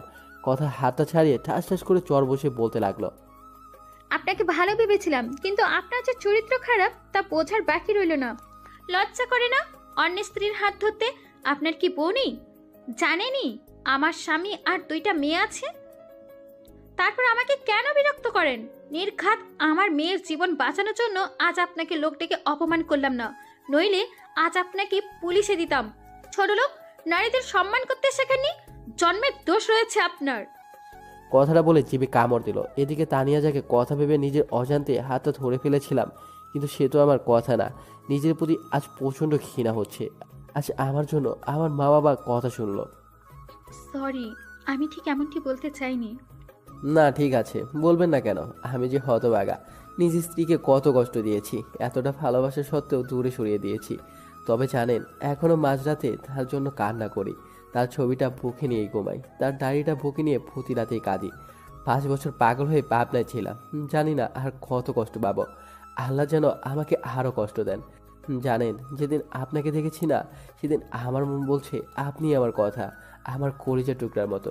কিন্তু না, সেটা তো আমারই ভুল। কারো মতো দেখতে বা কথা বলতে পারলেও সে যে আপন কেই বা হবে তা তো কথা নয়। ক্ষমা করে দিবেন, ভালো থাকবেন। এই যে ডায়েরিটা, এখানে সব কিছু লেখা আছে। আবারও বলছি, আপনাকে আমার স্ত্রী ভেবে ডিস্টার্ব করার জন্য দুঃখিত। খুব বাজে তো আমি, তাই। আচ্ছা আসি। চোখ দিয়ে অঝরে পানি পড়ছে। আজ আর বাঁচার ইচ্ছা করছে না, বুকটা ফেটে যাচ্ছে। বারবার কথা চাঁদমুখখানা ভেসে উঠছে। এদিকে কখন যে মাঝরাতে এসে পড়েছি আমি নিজেও জানি না। পিছন থেকে কে যেন ডাকছে। পিছন দিকে চেয়ে দেখি তানিয়া হাত দিয়ে ইশারা দিয়ে সরে যেতে বলছে। আমি মুগ্ধ নয়নে তাকিয়ে আছি। এদিকে তানিয়া দৌড়ে আসে। কি সুন্দর লাগছে, মনে হচ্ছে আমার কলিজার টুকরা কথা দৌড়ে আসে আমাকে ভালোবাসার পরম শিহরণে জড়িয়ে দেওয়ার জন্য। হঠাৎ কি যেন ধাক্কা দিয়ে শূন্য উড়িয়ে ফেলে দিল। পাশ দিয়ে একটা বাস চলে গেল। আমি ধাক্কা খেয়ে রাস্তার একপাশে গড়িয়ে পড়লাম। চোখ দুটি রক্তে বন্ধ হয়ে আসছে। নাক মুখ দিয়ে রক্ত বের হচ্ছে। অনুভব করতে পারছি কে বুকের সাথে শক্ত করে জড়িয়ে ধরে আছে আমায়, আর বলছে, ক্ষমা করে দাও আমায়। আমি তোমার কথা, তোমার কিছুই হবে না। আমাকে ছেড়ে কোথাও যেতে পারো না। কেউ কি শুনছেন? প্লিজ আমার স্বামীকে বাঁচাও। আল্লাহ, আমার স্বামীকে হেফাজত করো। কে আছো তোমরা? আমার স্বামীকে হসপিটালে নিয়ে যাও। চোখ দুটি বন্ধ হয়ে আসে। শত চেষ্টা করেও চোখ দুটি খুলতে পারছি না। নিঃশ্বাস বন্ধ হয়ে আসে। কানে ভেসে আসে কথার আহাজারি। বারবার কপালে চুমু খাচ্ছে আর শক্ত করে জড়িয়ে ধরে কাঁদছে। তারপর আর কিছু মনে নেই। অন্যদিকে একদল লোক এসে আমাকে হাসপাতালে নিয়ে যায়। এদিকে কথাকে আজ পাগল লাগছে। ফোনটা বের করে আমার বাবার কাছে ফোন দিয়ে কাঁদতে লাগলো। কিরে মা, কাঁদছিস কেন? কথা বলছিস না কেন? বাবা, রাজ অ্যাক্সিডেন্ট করেছে। বাবা, ওকে ছাড়া বাঁচবো না। ওকে বাঁচান বাবা। আমার মেয়েটার কি হবে মা? আপনি প্লিজ সদর হসপিটালে আসেন। কথার মুখে আমার বাবা দুর্ঘটনার কথা শুনে তার পায়ের নিচে মাটি সরে গেল। কই গো রাজের মা, চলো হসপিটালে যেতে হবে, আমাদের রাজ অ্যাক্সিডেন্ট। কথাটা বলতে গিয়ে গলাটা ধরে গেল। কি হয়েছে আমার বাবার? তোমাকে বলেছিলাম না আমার ছেলেটাকে আর কষ্ট দিও না, কিন্তু তোমরা সবাই মিলে আমার ছেলেটাকে প্রতি রাতে কাঁদিয়েছো। এদিকে হসপিটালে এসে দেখে আমাকে অপারেশন থিয়েটারে নিয়ে গেছে, কথা কাঁদছে। রফিক সাহেবও আসছে, কথাকে বোঝাচ্ছে। কথা মাকে জড়িয়ে ধরে কাঁদতে কাঁদতে বলল, মা, ও ও ও- ও কোনো কথা বলছে না। ওকে ছাড়া সত্যি আমি মরে যাব। ওই যে আমার নিঃশ্বাস, আমি বাঁচবো না মা রাজকে ছাড়া। ওকে চিরদিনের জন্য পাওয়ার জন্য কত কিছুই না করেছি। এখনো প্রতি রাতে তার দেওয়া শেষ অবলম্বন রাইসাকে বুকে নিয়ে বেঁচে আছি। হঠাৎ অপারেশন থিয়েটার থেকে ডাক্তার বেরিয়ে আসতেই কথা দৌড়ে গেল। প্লিজ ডাক্তার বলেন আমার স্বামী কেমন আছে, ওর কিছু হবে না তো? প্লিজ ডক্টর, চুপ করে থাকবেন না। ডাক্তারের চোখ থেকে পানি ছেড়ে দিয়ে বলল, আমাদের সর্বদা চেষ্টা করেছি, কিন্তু এখন আমাদের কিছুই করার নেই। আল্লাহকে ডাকেন, তিনি যদি ইচ্ছা করেন তাহলে বাঁচাতে পারেন। রোগী ক্রিটিক্যাল অবস্থায় আছে। ডাক্তারের কথা শুনে পায়ে তোলা মাটি সরে গেল। চোখ থেকে টুপটাপ করে পানি ঝরছে। ডাক্তার, আমি কি রাজের সাথে দেখা করতে পারি? যান, তবে কোনো কথা বলবেন না। এদিকে কথা ডাক্তারের কথা মতো আমার কেবিনে ঢুকতেই বুকটা হু হু করে কেঁদে দিল। সারা মুখে ব্যান্ডেজ করা, মুখে অক্সিজেন মাস্ক লাগানো। খুব কষ্ট লাগছে কথার কাছে। আমার মায়ের মুখটা বারবার ভেসে উঠছে। কথা কিছু না ভাবতে পেয়ে আমার পা দুটি জড়িয়ে ধরে কাঁদতে লাগলো, আর কাঁদতে কাঁদতে বলতে লাগলো, রাজ প্লিজ আমায় ক্ষমা করে দাও, আমায় ছেড়ে কোথাও যেও না। তোমার পায়ের নিচে থাকতে দিও। তোমার পায়ের নিচে আমার সর্বসুখ। আমি তোমাকে অনেক কষ্ট দিয়েছি, প্লিজ আমায় ছেড়ে যেও না। তুমি না বলেছ তোমার যদি কখনো মেয়ে হয় নাম রাইসা রাখবে? তুমি জানো না রাইসা তোমার আর আমার মেয়ে? জানো, তোমার মেয়ে জানে তুমি ওর বাবা। তোমাকে কতবার বাবা ডেকে বুকে জড়িয়ে নিতে চেয়েছিল, কিন্তু আমি তোমাকে বাবা বলে ডাকতে দেইনি। তুমি তোমার মেয়েকে বুকে জড়িয়ে নিবে না? ওই আমার জীবন আর আমার বেঁচে থাকার অবলম্বন। তোমাকে ছাড়া যে আমি আমাকে কল্পনাও করতে পারি না। কথাগুলো বলতে বলতে পা দুটো নিয়ে বুকের সাথে জড়িয়ে কাঁদতে লাগলো। সামনের পায়ে চুমো খাচ্ছি কথা। এদিকে পেছন থেকে এইসব নার্স দেখে নিজের অজান্তেই কেঁদে দিয়েছে। বোন, প্লিজ এভাবে কান্না করো না, আল্লাহকে ডাকো, রোগীর ক্ষতি হবে। নার্সের কথা শুনে রাজের পায়া ছেড়ে দিলাম, কলিজাটা ফেটে যাচ্ছে। বাসা থেকে ফোন দিল, রাইসা নাকি কাঁদছে, তাও আমার জন্য। কেউ তার কান্না যেন থামাতেই পারছে না। রাইসা শুনেছে আমি নাকি অ্যাক্সিডেন্ট করেছি। বাবাকে বলে বাসা যাওয়ার জন্য বের হতেই এক লোক বলল, ম্যাডাম, হাসপাতালে আসার সময় আপনার হাতে ডায়েরিটা ছিল। কথা ডায়েরিটা হাতে নিয়ে বাসায় আসতেই, তুমি আমার বাসায় আসবে না? তুমি বাবাইকে কষ্ট দিয়েছো, আমি সব শুনেছি। আঙ্কেলকে যখন ফোনে বলেছো যে বাবাই অ্যাক্সিডেন্ট করেছে, তাও তোমার জন্য তুমি আমাকে বাবা ডাকতে দাওনি। আমার বাবা অনেক ভালো, সেদিন আমার জন্য কান ধরেছিল, আমাকে বুকের সাথে জড়িয়ে ধরেছিল, আমার গালে মুখে পাপ্পি দিয়েছিল। আমি বাবাই ডাকতে চেয়েও বাবাই ডাকতে পারিনি। তুমি ডাকতে নিষেধ করেছিলে বলে ছোটবেলা থেকে বাবাইয়ের ছবি দেখেছি, বলেছো ওটা তোর বাবা। সেদিন বাবাইকে প্রথম দেখলাম, সেদিন তোরে বাবার কোলে গিয়ে বলতে পারিনি বাবাই তুমি আমাকে ছেড়ে কোথাও যাবে না, কিন্তু পারিনি। স্কুলে যখন সব ছেলে মেয়েরা বাবার কোলে চড়ে তাদের বাবা জড়িয়ে ধরে আদর করে, তখন আমি তাদের দিকে চেয়ে থাকি। আমার খুব কষ্ট হতো তখন। রাইসা মামুনি, বাবাই ভালো হয়ে যাবে। মা আমার, তুমি কেঁদো না। তুমি আমার মা ডাকবে না, তুমি আমার কেউ না। তুমি বাবাইকে কষ্ট দিয়েছো, আমার বাবাইকে বাবাই বলে ডাকতে দাওনি। আমি কি করব? রাইসার কথাগুলো শুনে কলিজা ফেটে যাচ্ছে। সত্যি তো, তার বাবা থেকে রাইসাকে আমি দূরে রেখেছি। বারবার রাজের কথা মনে পড়েছে। রফিক ভাইয়া কিছু বলছে না, শুধু বলল, মানুষটাকে বড্ড বেশি কষ্ট দেয়া হয়ে গেছে রে কথা। আমি দরজাটা লাগিয়ে বিছানায় শুয়ে বালিশে মুখটা লাগিয়ে কাঁদতে লাগলাম। হঠাৎ মনে পড়লো রাজ একটা ডায়েরি দিয়ে গেছে। টেবিলের উপর থেকে ডায়েরিটা তুলে বুকে জড়িয়ে নিলাম। ডায়েরিটা খুলতেই চমকে গেলাম। আমার এই হৃদয়ে লিখিলাম তোমারই নাম। ডায়েরির পরের পাতা উল্টাতেই ওগো হৃদয় রাগিনী, জানি না কিভাবে শুরু করব। আমি যে অনেক বড় অপরাধী, তোমার অবুঝ ভালোবাসাকে অবহেলা করেছি। জানো, যেদিন তোমাকে হারিয়ে ফেলেছি সেদিন বুঝেছি তুমি কতটা জুড়ে ছিলে আমার জীবনে। জানো, প্রতিদিন তোমার জন্য কেঁদেছি। মাঝরাতে উঠে আল্লাহর কাছে চাইতাম যেন তোমাকে আমার করে দেয়। প্রতি রাতে তোমার ছবিটা বুকে নিয়ে ঘুমাতাম, তোমার ছবিটা বুকে নিয়ে কাঁদতাম। জানো, মানুষ মারা গেলে নাকি তারা হয়ে যায়, তাই প্রতি সন্ধ্যায় আকাশে তারাদের সাথে কথা বলতাম যেন আমার হৃদয় রাঙিনীকে তারা যেন কষ্ট না দেয়। রাতের আকাশে সবচেয়ে উজ্জ্বল তারাকে তুমি মনে করে কাঁদতাম আর বলতাম, অভিমান ভেঙে এসো না আমার কাছে, জড়িয়ে নাও না তোমাতে, আমি যে আর পারছি না তোমার প্রিয় হয়ে। এইসব বলে কাঁদতাম, কিন্তু তুমি এতটাই আমার প্রতি অভিমান করেছিলে যার জন্য আমার সাথে কথা বলো না, শুধু করুণ দৃষ্টিতে আমার দিকে তাকিয়ে থাকো। সত্যি কি তুমি আমাকে ক্ষমা করবে না? জানো, খুব ইচ্ছা করে তোমাকে এই মরুর বুকেতে ঝরিয়ে নিতে, শান্ত করে আমারই প্রাণ। জানো, আজ একটা বাচ্চা মেয়েকে দেখে তোমার কথা বড্ড বেশি মনে পড়েছে।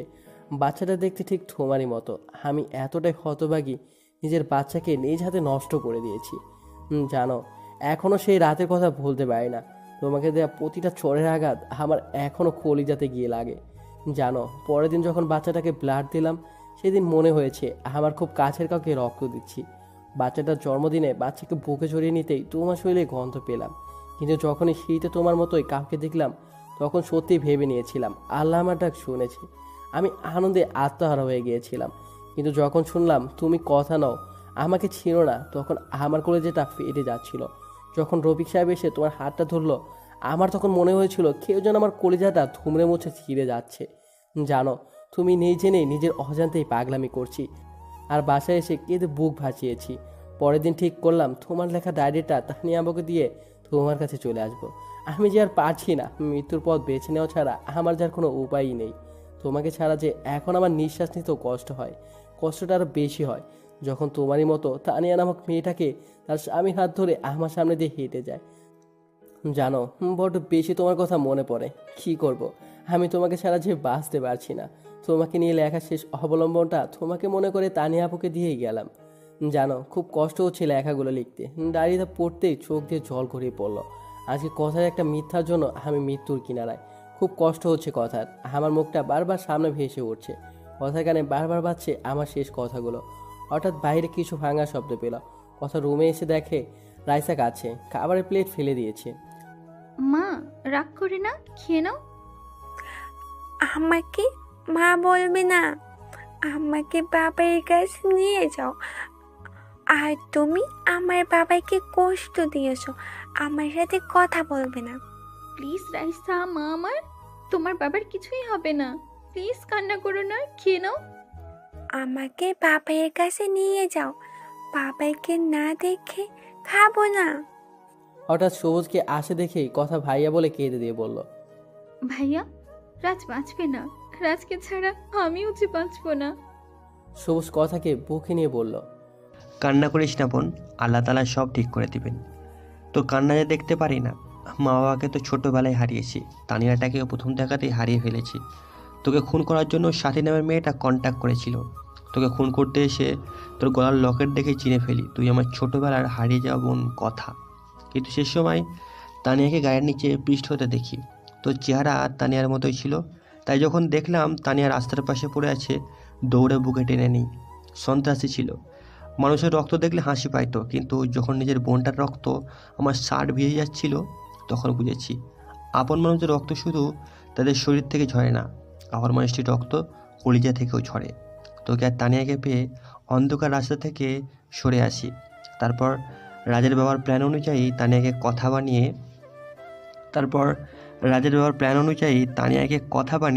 রাজের বাড়িতে পাঠায়।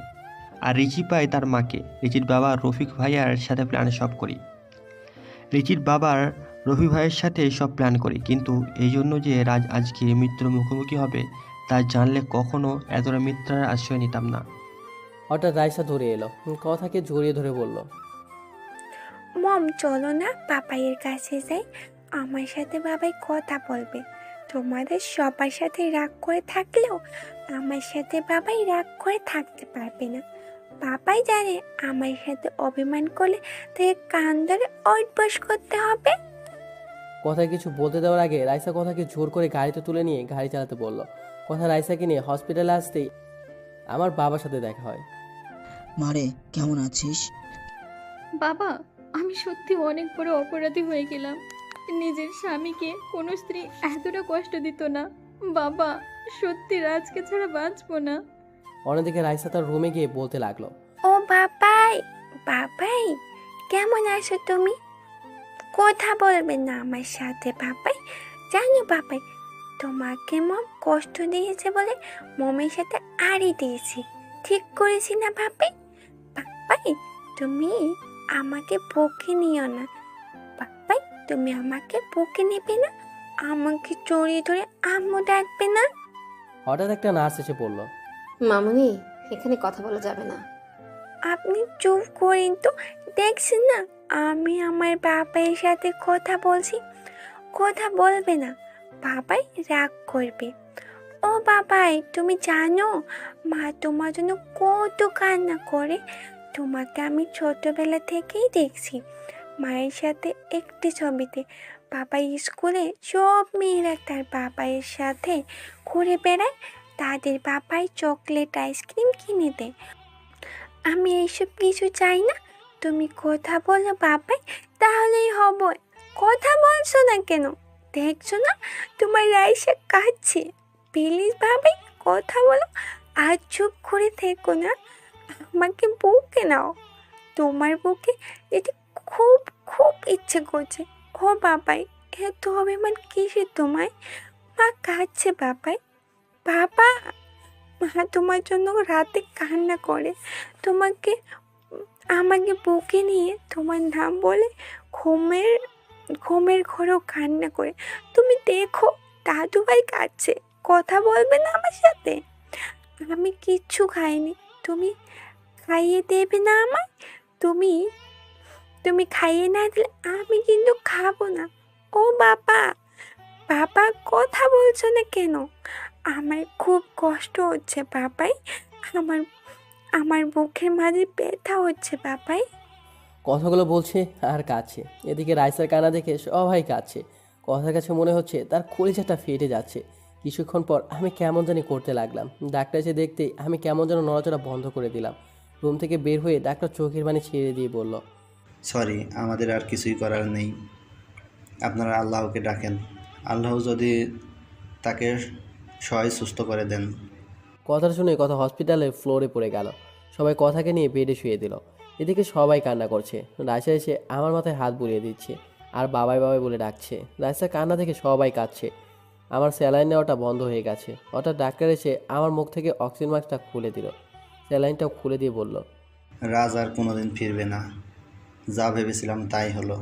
কথা ভাবতে পারছে না আমি মারা গেছি। সবাই কান্না করছে। কথা নিস্তব্ধ হয়ে গেছে। রাইসা কাঁদছে আর বলছে, বাবাই কথা বলো বাবাই, কথা বলবে না আমার সাথে? বাবাই আমি আর বাবাই তুমি আর আমাকে পাপ্পি দিবে না? আমার না খুব কষ্ট হচ্ছে বাবাই। আল্লাহকে পিচ্ছি বলে আমার চোখে পানি দেখে না। ও আল্লাহ, তুমি তো বলেছ ছোট্ট বাচ্চারা নিষ্পাপ হয়, তাদের কোনো পাপ থাকে না, তাদের কথা অগ্রহ করতে পারে না। ও আল্লাহ, দেখো আমি কাঁদছি। তুমি আমার বাবাইকে বলো আমার সাথে কথা বলতে। তুমি কথা বললে বাবাই আর চুপ করে থাকতে পারবে না।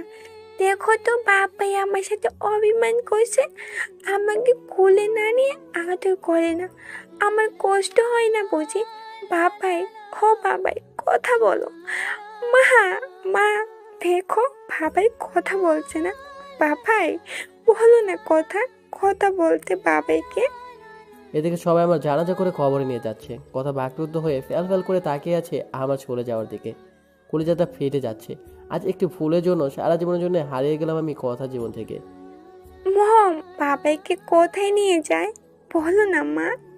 বাবাইকে সবে কোথায় নিয়ে যায়? বাবাই কি রাগ করেছে তাই নিয়ে যাচ্ছে? বাবা আবার কখন আসবে মা? বলো না মা, বাবাইকে সবাই কোথায় নিয়ে যাচ্ছে? রাইসার কথা শুনে কথার কষ্ট বুকটা ফেটে যাচ্ছে, নিঃশ্বাস নিতে কষ্ট হচ্ছে। রাইসাকে বুকের সাথে শক্ত করে জড়িয়ে ধরেছে কথা। রাইসাকে কি বলবে সে? এই উত্তর যে তার কাছে নেই। এদিকে আমাকে কবরে নামালে কথা থাকতে পারে না, দৌড়ে চলে যায় কবরের কাছে। কবরের কাছে গিয়ে বলতে লাগে, আমি আমার স্বামীকে কোথাও যেতে দেব না, তোমরা কেউ আমার স্বামীকে দূরে সরিয়ে দিও না। এদিকে কথা চিল্লানি শুনে আমার বাবা কি কথাকে বলে, কি হয়েছে মা, তুই কাঁদছিস কেন? বাবা, রাজকে কবর দিয়ে দিচ্ছে। রাজকে প্লিজ কবর দিয়েন না, ওকে ছাড়া আমি বাঁচবো না। বাবা, সত্যি ওকে ছাড়া মরে যাব। মারে, তুই দুঃস্বপ্ন দেখছিস। রাজ বেঁচে আছে, ডাক্তার আল্লাহকে ডাকতে বলল। আমি জানি তুই রাজকে অনেক ভালোবাসিস, এত কষ্ট দেওয়ার পরে তুই ওকেই ভালোবেসে গিয়েছিস। বাবা, রাজ কোথায়? রাজের বেডে। আমি দৌড়ে রাজের পেটে গিয়ে দেখি রাইসা রাজের বুকে শুয়ে আছে, মুখে অক্সিজেন মাস্ক লাগানো, শরীরে সেলাইন যাচ্ছে। আমি রাজের কপালে চুমু দিয়ে রাজের পা ধরে কাঁদতে লাগলাম, প্লিজ তুমি আমাকে ছেড়ে দিও না। কিভাবে বাঁচবো তোমায় ছাড়া? তুমি যে আমার জীবন, তুমি যে আমার ভালোবাসা। প্লিজ ম্যাডাম, এভাবে কাঁদবেন না, পেশেন্টের সমস্যা হবে। পারলেই আল্লাহকে ডাকেন। ঘড়ির দিকে তাকিয়ে দেখে রাত প্রায় 1টা বাজে।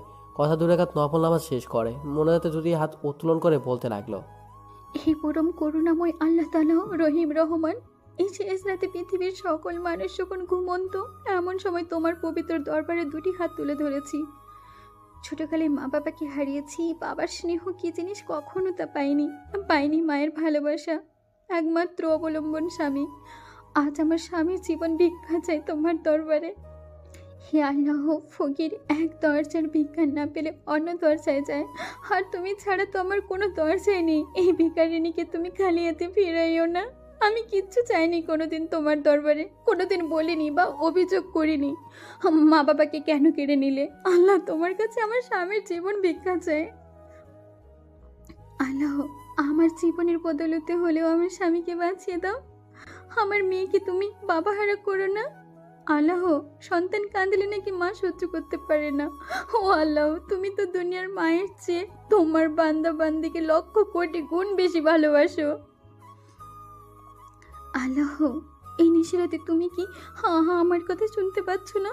আমার স্বামীকে সুস্থ করে দাও হে আল্লাহ। আমার বেঁচে থাকার অবলম্বনকে আমার কাছ থেকে দূরে সরিয়ে দিও না। নিশ্চয়ই তোমার গুনাহগার বান্দির দোয়া কবুল করেছে। এই কথা বলে মোনাজাত শেষ করে জায়নামাজে ঘুমিয়ে গেল। ভোরের আলো পড়তে কথা ঘুম ভেঙে যায়। কথা দৌড়ে আসে আমার বেডে। কথা এসে আমার অক্সিজেন মাস্ক খোলা দেখে। ডাক্তার এসে বলল, রাজ আর ফিরবে না। কথাটা বলে ডাক্তার চলে গেল। কথা চিলিয়ে কাঁদছে। না, আমার রাজ আমাকে ছেড়ে কোথাও যেতে পারে না। আমার পা জোটে জোরে ধরে বলতে লাগলো, তুমি আমাকে ছেড়ে যেও না, আমি সত্যি তোমাকে ছাড়া বাঁচবো না। তোমার বুকে যে আমার শেষ ঠিকানা। প্লিজ কথা বলো, চুপ করে থেকো না, প্লিজ কথা বলো। আমি যে তোমাকে ছাড়া বাঁচবো না, তুমি যে আমার একমাত্র শেষ অবলম্বন। প্লিজ চুপ করে থেকো না, কথা বলো। কথা আমার পা জড়িয়ে ধরে কাঁদছে। কথা কাঁদতে কাঁদতে আমার কপালে গিয়ে ভালোবাসার স্পর্শ এঁকে দিল। এদিকে কে যেন কথাকে শক্ত করে জড়িয়ে ধরলো। কথা চেয়ে দেখে আমি কথাকে শক্ত করে জড়িয়ে ধরেছি। আমি কি আমার পিচ্ছি বউটাকে রেখে মরতে পারি? আমি যে আমার পিচ্ছি বউটাকে বড্ড বেশি ভালোবাসি। আমার পিচ্ছিটাকে কি একটু জড়িয়ে ধরতে পারি? যা দুষ্টু। কথাটা বলে আমার বুকে মুখ লুকালো। এই কি করছো? শার্টটা তো ভিজে গেল। ভিজু?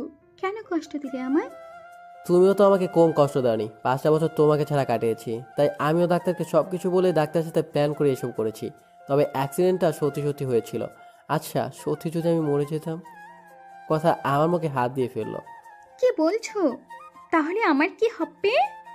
এখনই তো 5 রাত বাকি, আর এখন আর আমি কিন্তু পিচ্ছি না। আমি হেসে দিয়ে কথাকে জড়িয়ে ধরলাম। হঠাৎ রাইসা এসে বলল, বাবাই মাকে আদর করবে, আমি করবে না? রাইসাকে কোলে নিয়ে দুজনে হেসে দিলাম।